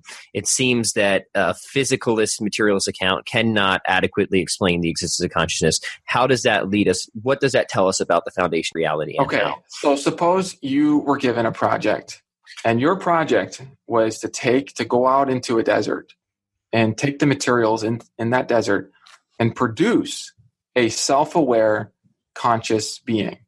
Not just a being that functions like it's conscious. You have to make the emotion chip. It has to actually have self-awareness. Now, there's already a knowledge problem. Like, how do you know that it actually feels consciousness? Because you might think that it feels consciousness, but it's actually just functioning as if it does. Yep. So there's going to be that problem. You might not even be able to know when you've succeeded. Okay. But when you think about the challenge of this, what would it take to produce consciousness? This then leads us to the foundation of things, because here's something I think we can also know for certain is that somehow the foundation of things has some ability to be a foundation for consciousness somehow. Okay. I'll use the term power, and I'm going to define power as an ability to produce an effect. So one of the effects is you and the clues within you, including consciousness, reasoning, thinking, feeling, all that stuff. And so somehow the foundation has this power to initiate a causal sequence that leads to a being like you. So we can sort of divide and conquer. One option is that it's impossible for this consciousness to come from pure non-consciousness. That's the in-principle problem. Mm-hmm. And so if that's right, well, then somehow the foundation actually has some form of consciousness. Mm-hmm. Because if it didn't, then it's purely non-conscious, no form of consciousness. But that you have consciousness, but that's an impossible thing. You can't go from pure non-conscious to conscious. And so if that's right, then you can infer straight away the foundation has some form of consciousness. Mm-hmm. Okay. If you take the other option that, okay, maybe there's some way, then this takes back to the fine-tuning of the universe or the sort of basic dials of the universe that allow a universe to unfold in such a specific way that you're going to get conscious agents at some point. And sometimes people think, well, the universe is so big, this is going to happen somewhere at some point. But it turns out that both science and reason are together, two witnesses testifying to the same conclusion, which is that it's not just trivial. I mean, you could imagine some arbitrary reality where there's just a bunch of dots that just scatter from each other and never come together. And then scientifically, if you look at the sort of early universe, well, it has this expansion rate. And if you turn the dial and increase its rate just slightly, then it turns out it expands too rapidly and there's never any planets that form or any places for beings to emerge. If you turn the dial slightly the other way, then the whole universe just doesn't manage to expand fast enough to escape the sort of suction in on itself, and it just collapses in on itself. And it's such a finely tuned parameter that allows a universe to expand at the rate so that you get places for beings to evolve. And there are many different parameters like this. But now it's not just getting the physical complexity. Now you need the right kind of physical complexity that hooks up with this special thing of consciousness. And that's also going to be extraordinarily unlikely if the foundation has no intentional powers, has no person producing resources. Okay? But if the foundation has person producing resources and has intentional powers, then it changes the game, because now it's not surprising. It's sort of like my kids, they're making these drawings, and I'll see these sort of beautiful arrangements of shapes and colors on a page, and I'll infer right away that, well, there's probably a being, a mind, someone, probably one of my kids, who has the intentional power, who intentionally produced it. That was not just random, precisely because that's the kind of thing that's unsurprising if there's a mind there. And so if you have a foundation with the power to intend a universe to unfold, to produce conscious beings, then it's not nearly as surprising. It's not nearly as improbable, if not impossible, right? Yeah, and I like that you approach it both ways. And the other thing that I'll say that I think is helpful for people, and was certainly helpful for me, because we know the whole evolution debate is just so plagued with so much emotional baggage that these arguments they just perform an end run around all that stuff, right? Because what you're saying, first off, if the in principle argument is true, then again, it's just we can just sort of draw a straight line back to a conscious foundation. Mm-hmm. But even from the fine tuning argument, right, for evolution to even get off the ground, we sort of had to be more. And I was just talking to Stephen Barr, who's he got his PhD in particle physics from Princeton on these anthropic coincidences. We just had a great talk on all these, and like it seemed to strongly suggest that we were quote unquote built in from the beginning, from the very beginning. So I just want people to realize is like you don't however you want to think about evolution, the types of arguments that are being provided here can help you to just avoid that often emotionally charged debate entirely. Yes. And more recently, people have been using computer technology to simulate evolution. And one thing that it seems like a lot of people aren't realizing is that in these programs, you can set up targets into the environment that tells the environment sort of the direction that evolution will go. And I actually was part of a research group where I myself created a computer program that simulated evolution, and I created different targets. And it was very interesting to see how by creating a target, building into the environment, and it would select off things that didn't meet that target, things that were closer to the target would tend to survive. And so there would be this interesting progress towards certain targets. But then when I randomized the targets, the creatures, I mean, I would let them run for many, many generations, like mimicking the number of generations of creatures on Earth. Mm-hmm. And because the computer's so fast, I could just do this overnight. But when I randomized the targets, it's like nothing interesting. They were just dots that just came together. And this has been replicated. I mean, if you look at the Santa Fe Research Institute, for example, they have these programs.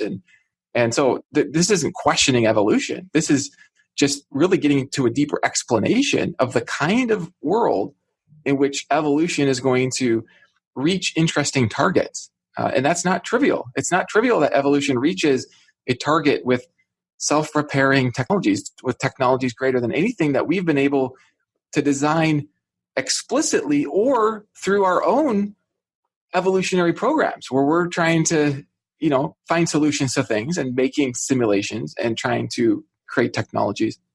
Man, so you are a man of many talents.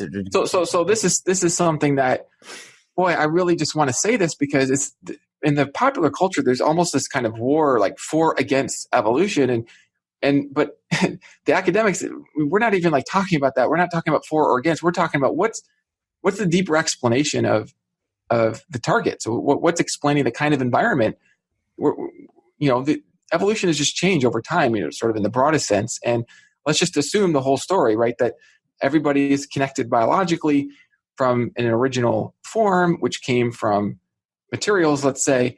But how do you get those materials to lead to the kind of evolution that's going to produce us, and that we could even have a conversation like this? And so that's not trivial at all.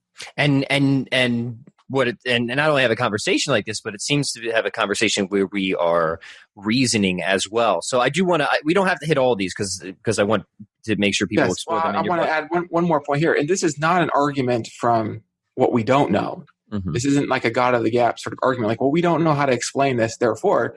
It's the opposite. It's an argument from all that we do know. Like, we do understand what kinds of things conscious things tend to produce, that they tend to produce targets that are profound. They have a kind of complexity. They have a kind of intriguingness, and so we do know how to explain. We do know how to fill out our theory of the foundation that's going to explain the kinds of things we see. And so we're looking at the best explanation of everything that we do see. Yeah, really well stated that this is not an argument from ignorance so much as it really is a genuine inference to the best explanation. Yes, that's the goal.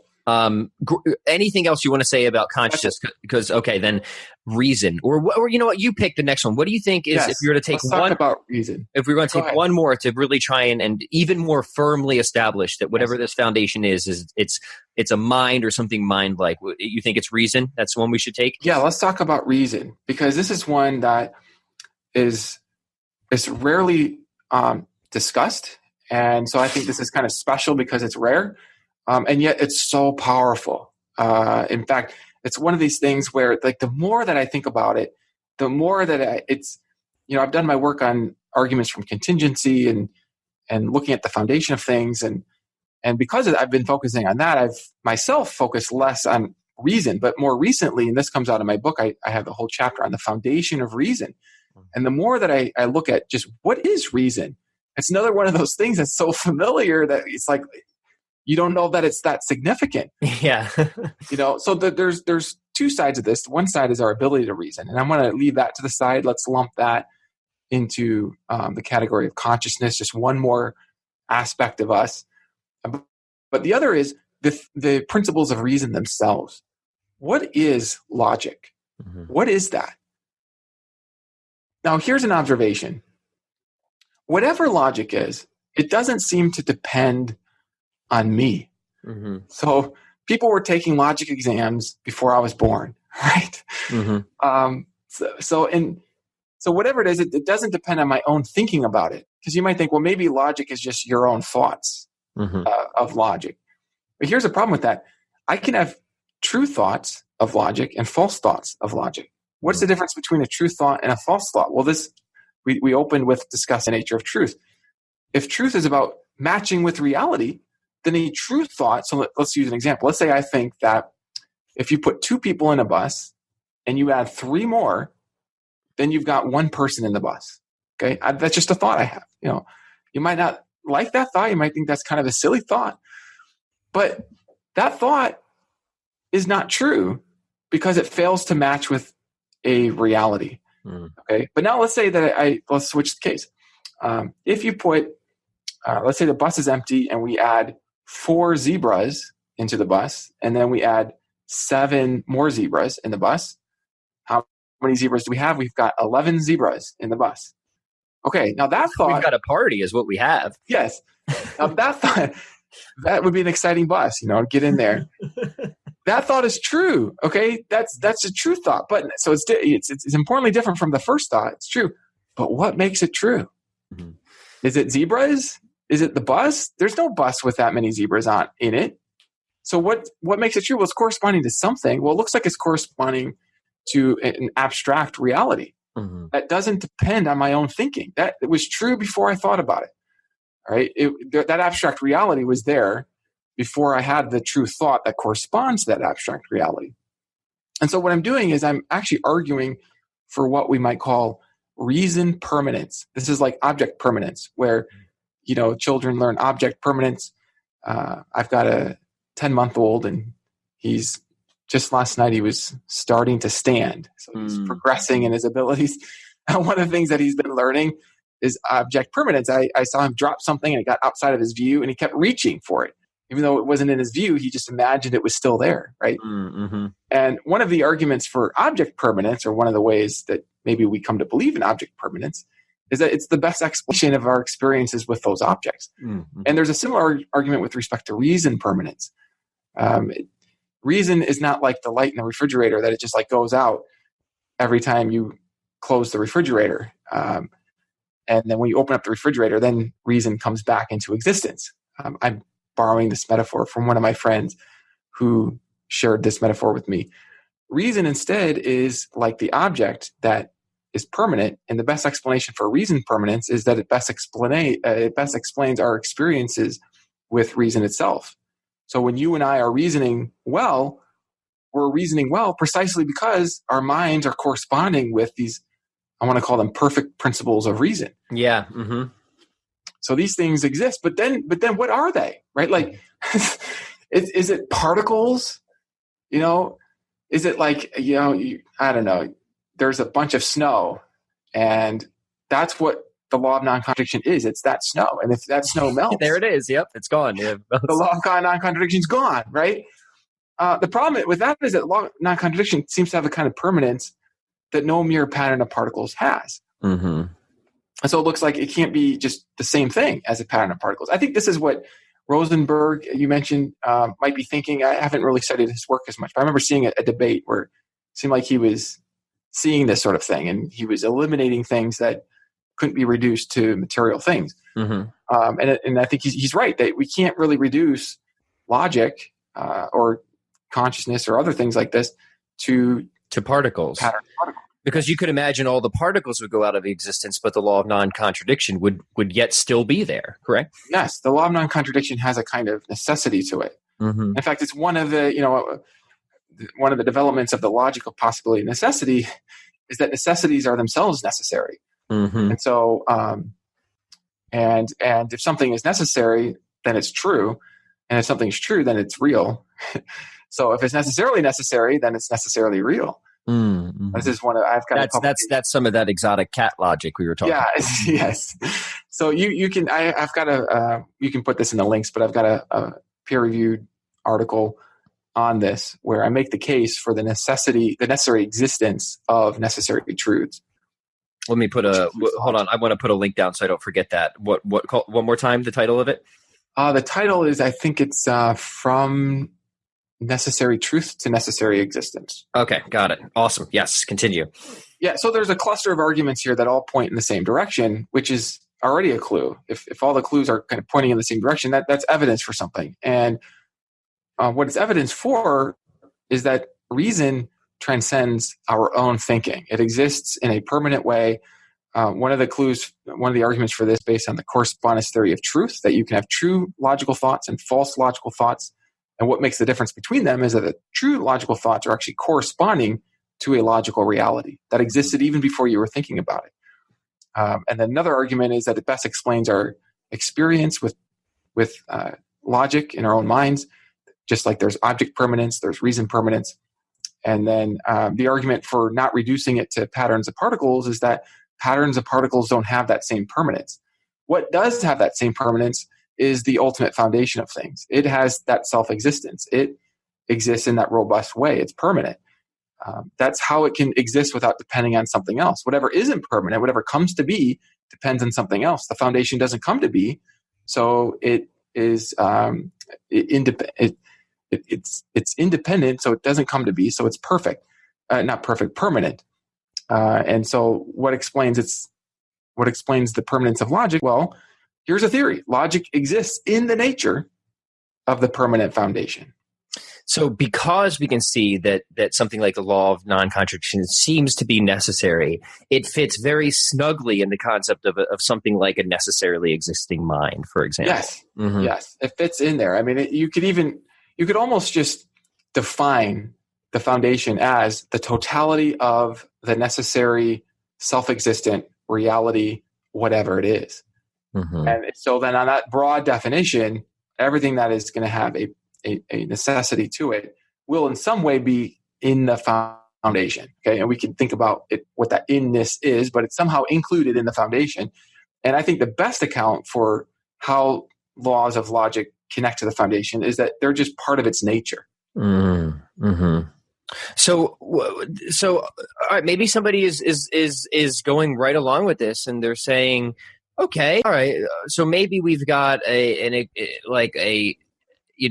mind that exists as a foundation of reality, and this mind is the source of these principles of reason. I'm trying to think of the best way to take it from here, Josh, because the common and I've definitely had a number of people who will follow you there, and then but then the claim is, well, that isn't the treasure. I was like, that doesn't show that this mind is a God that loves me. Right? Or that cares about me. Now, let me just drop that. Yeah, so there's more exploring, right? And this is what I love about just following reason. With the light of reason, you just shine it into the foundation, see where it leads, see what it uncovers.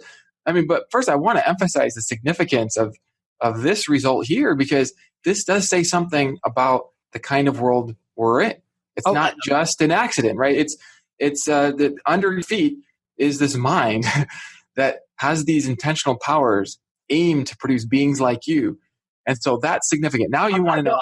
I'm so glad you brought that up, because that astonishes me how often people will give in. They'll concede. They'll say, yeah, but that's not the God of Christianity. I'm like, look, we can have that discussion, but do you understand how significant that alone is? Like, this is not some trivial thing that we've just, kind of discovered together. Like, we could take a minute and just sort of appreciate this, right? Yes, as truth seekers. And I've wondered sometimes if there can be these kind of barriers to truth that are based on, how do I want to put this? It's these kind of specific impressions of what religion says God is. And then there's a kind of maybe it sort of feels like, well, that's the whole game, right? Like, that's where you're trying to take me, to your religion, right? Like, but if instead the game is, let's work together to investigate reality as curious beings, and let's just see what we see,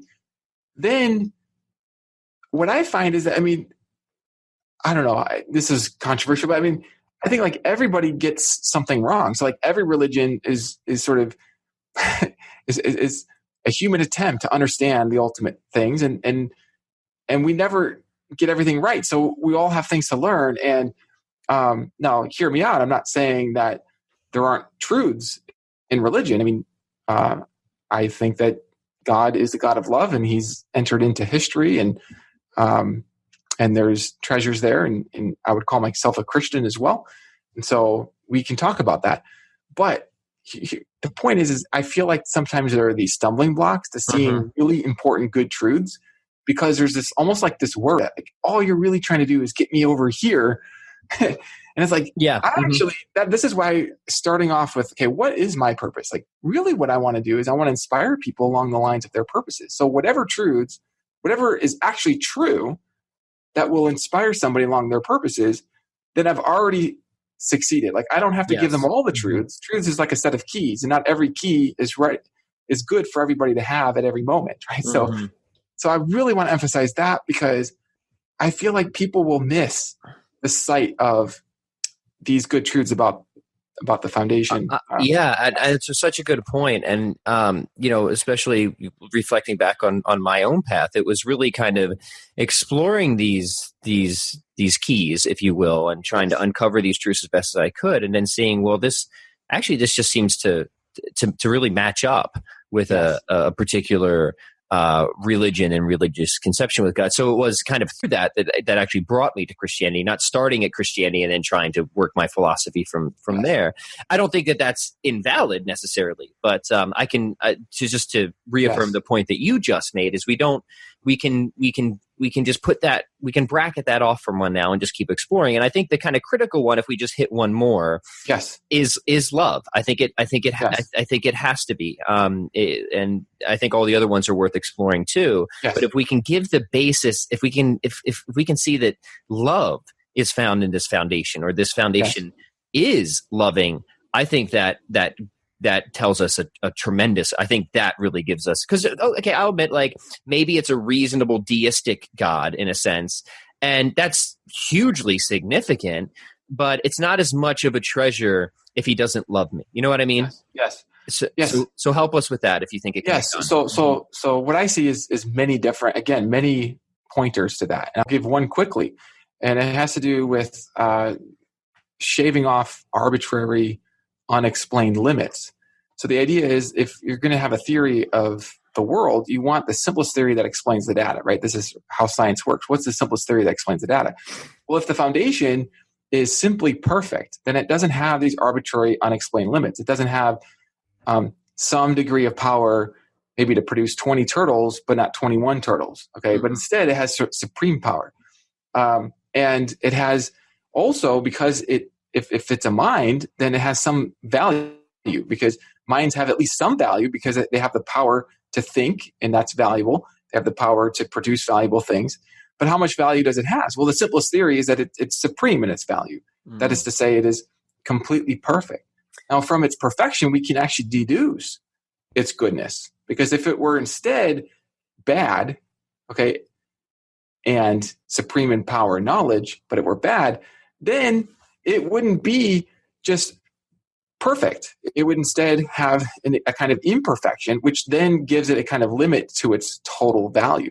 So if you think about the things you value, the things that you value the most are things that have power. They maybe have knowledge. Like maybe you have a phone that has power. It's got these, I wouldn't say actual knowledge, but information, let's say. But if that phone's trying to destroy you, you're not going to value it as much. It's not going to have as much value for you. So the most valuable thing would be one that is also good. And just to explore this a little bit, just because I think this is a really powerful way to show how the foundation is all powerful and all loving, is through this idea of not having any arbitrary limits. Because as soon as you have some type of limit or restriction or boundary, you need an explanation for it, and that limit and boundary would exclude possible realities, which cannot be the case with this foundation. Because it's the foundation, there can't be any deeper explanation. So this is where conceptual analysis, now we use reason to think, okay, what follows if this is the foundation? Well, it follows that there's no deeper explanation. That's just what it means. Well, then if it has these basic features that would have to have a deeper explanation, then we have a contradiction. Of why it can only produce 21 turtles as opposed to 20. There would be some explanation for that, but that is the contradiction to the type of reality that we're considering. Yes, and this principle of explanation, again, matches universal experience, and that's a reason to believe it, that everything is either, well, every limit is like every other limit, and that there's some deeper explanation for it. Whereas if it's perfect, if instead it doesn't have these arbitrary limits, then we actually have an explanation for why it wouldn't have a deeper explanation. And so people often miss this, or they haven't seen this far, is that if a thing is perfect, then in virtue of its perfection, it would have to be ultimate. Because if it weren't ultimate, if instead it were created or produced, then it wouldn't be the greatest conceivable reality. The greatest conceivable reality is the one that is the producer of all the other realities. It's the ultimate reality. So if it's supreme and if its value, that would explain why it's the kind of thing that is foundational. That's sort of the deepest, ultimate explanation. And we can trace this, and I love this line of argument. I know this is more the kind of traditional path, arguing through metaphysical simplicity and essence and existence and all that, which again, I think shows the force of this argument, that you can get to the kind of the same conclusion from a lot of different paths or angles. We can also show, okay, it's not material then, right? Because anything material or in space or time would have restrictions and boundaries. It could be over here as opposed to over there, or it would be this size as opposed to that size. So it actually takes us out of the physical and material, doesn't it? Yeah, very well put. And we can also add that just as reason would be within its nature, if there are principles of right and wrong, such as, for example, you shouldn't just torture babies just for the fun of it. Right? So that's a principle of what you shouldn't do, right? And if these principles are permanent, at least some of them are, like the laws of logic, then just as the laws of logic would exist in the foundation, these principles of reason, of morality, of right and wrong would also exist in the foundation. And these principles of both reason and right and wrong are themselves good. They're good because they're guiding lights for us. And so that would show the foundation this is another argument for why the foundation would have at least some goodness, and then you shave off the arbitrary limit, and so it's supremely good. So the one thing I do have to bring up here, because it's a common objection, but I think it's worth exploring, is, okay, all right, so this foundation is the reason that anything such as goodness is produced into anything such as good. But does that mean, therefore, that this foundation must also be supremely evil, because there's a lot of evil in the world? How about that one? Yeah, so here I think it's very helpful to just notice some asymmetries between good and evil. So one asymmetry is that it looks to me that good does not presuppose evil, whereas evil presupposes good. So to illustrate this, if I were to punch you in the face, that would probably not be good, right? I wouldn't like it, but it would be bad. We might be able to work it out, just because I love talking with you so much. But yeah, not a good thing. Not a good thing. And if I damage your face, there's a problem with that. And part of what makes that a problem is that your face has value. You have value, right? But if there was nothing that had any value, then there could be no destruction of value. And if there could be no destruction of value, then what does it mean now for something to be bad? The principles of reason, even the principles of good and bad, the principles that distinguish between good and bad, are guiding lights. They are themselves good, not bad. Right? So the principle that says you shouldn't punch somebody's face and destroy it, that's a principle about bad things, but the principle is itself good. And so it looks to me that you couldn't even have anything bad unless there was already a standard of good and bad, which is itself good. So good is required at the foundation. In fact, badness is itself another clue that points to the foundation being good, because badness points to a standard of good and bad. And that standard of good and bad is itself good. I think that's such an important point to make. And this is something that, again, once I read the sort of, and I'll be frank, mostly coming from Christian philosophers, of how they viewed evil as something that doesn't really have, to use technical terms, positive ontological status, right? That maybe we think of evil as it presupposes good. It's sort of parasitic on the good. I love how Eleanor Stump puts it too. It's kind of a hole where goodness should be, and we know it should be there, but it isn't. Or it's an undermining or ignoring of our capacity for love, I think, is kind of another good way to think about it. And again, kind of approach it in all these other ways. But then when people are kind of struck, I think very powerfully and very appropriately at times with suffering and evil in the world, this often becomes a blockade for them to considering or even believing in God. But if what you're saying is correct, is actually, no, this is painful as the suffering is, and we don't want to deny that. We all suffer often greatly in this life. Yes, and the suffering is real. I mean, in some sense, you could even say it has a positive status, but I know what you mean. It doesn't have a status in the sense that it could have just existed on its own without any framework. It depends on something prior. In fact, it depends on something. So I just want to insert there. You punching, for example, you punching in the face is a hole of your love that you should have love for me, right? And not do that. And it's coming from a lack of There's a lack in me, even though that it's a very real pain. Like that pain you're feeling is a real thing. Right? Yeah, but the source of that evil action comes from a lack, is what we say. Yeah. Thank you. I do try. I do try. Well, because there's a cluster of arguments here, and I've heard people. I'm trying to remove as many stumbling blocks as possible, and I've heard people make the objection that, well, wait a minute, evil is a positive ontological status, and I just want your listeners to realize your argument isn't that.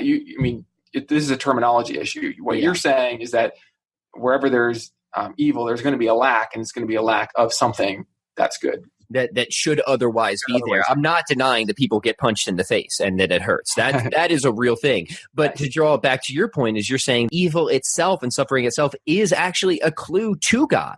Yes. If we shine the light of reason onto it. A powerful clue. Yes. Yeah. Because it sort of shakes you into realizing, okay, there really is a problem here. Right? If you ever have the feeling like, oh man, that's just wrong. Well, then there's something that's wrong, which means that there's some way things should be. Yeah. And that way things should be is not a leaf. Like, what I mean by that is, you know what I'm trying to say here, that standard of right and wrong, like, that's an abstract reality. And it's not a cluster of particles. Yes. Man, wow. We've covered a ton of territory. I don't even know how to even try and begin to summarize. Is there anything else you'd want to say about this line of reasoning or Yeah, let me just summarize it again by pointing to you as sort of the ultimate clue. And I want your listeners to come away from this feeling a bit empowered to trust their own instincts, to face reality, to chase their dreams, and to feel empowered to investigate the question of God's existence by looking even just within, looking at their own consciousness, their own, inspecting what is it to be conscious, thinking about it, pondering it, looking within that sense of right and wrong, and looking at the clues within themselves, also looking without in the sense of, looking at the scientific evidence that's relevant, and looking at the arguments, but to come away with the understanding that you are the ultimate clue to the kind of world you live in. You are so familiar to yourself that you might feel insignificant because you're just accustomed to yourself. But I mean, if again you just step back, you think, okay, imagine a random reality that just pops into being. What would that reality be? Would it even have people in it? The fact that there are people is so spectacular and so interesting when you think about it. But it's also very familiar. And so that would be a summary thought, is that you are an ultimate clue as to the kind of world you live. And the kind of world you live is relevant.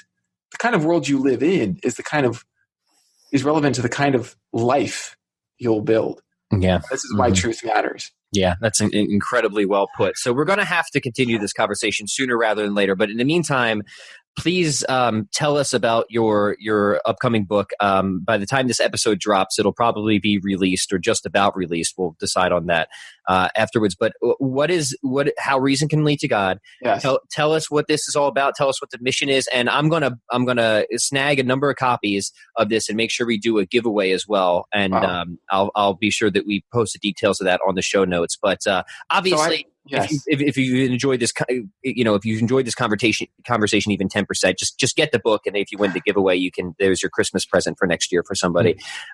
It's an infinitely valuable thing, right? So yeah, tell us about this new project, Josh.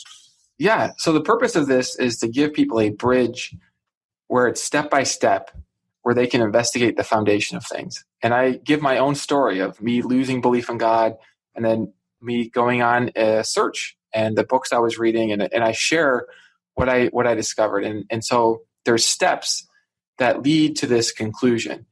I have a step about the foundation of existence, but then I also talk about the effects.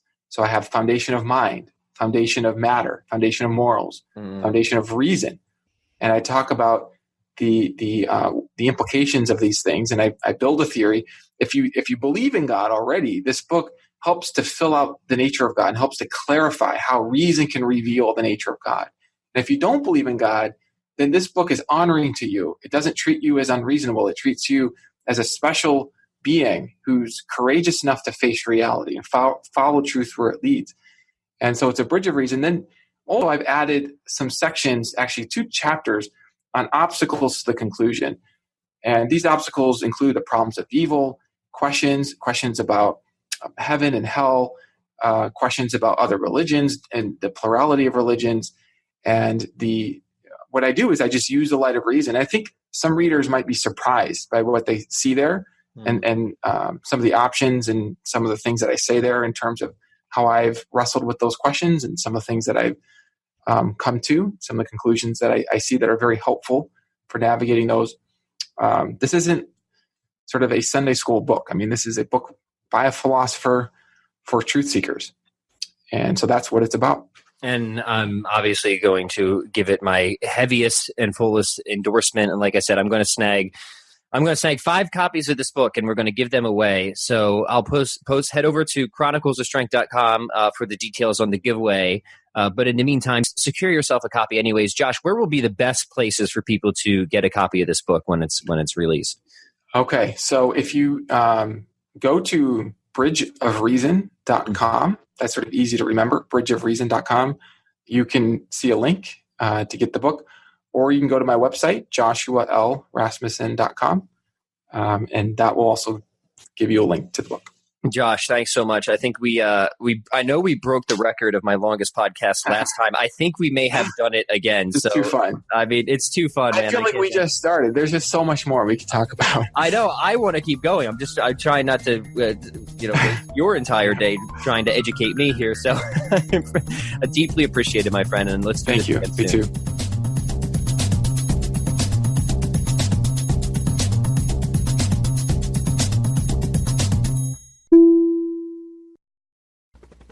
We hope you enjoyed the program and will join us back for another show on WCAT Radio. This is Sebastian Mahfood. Good day.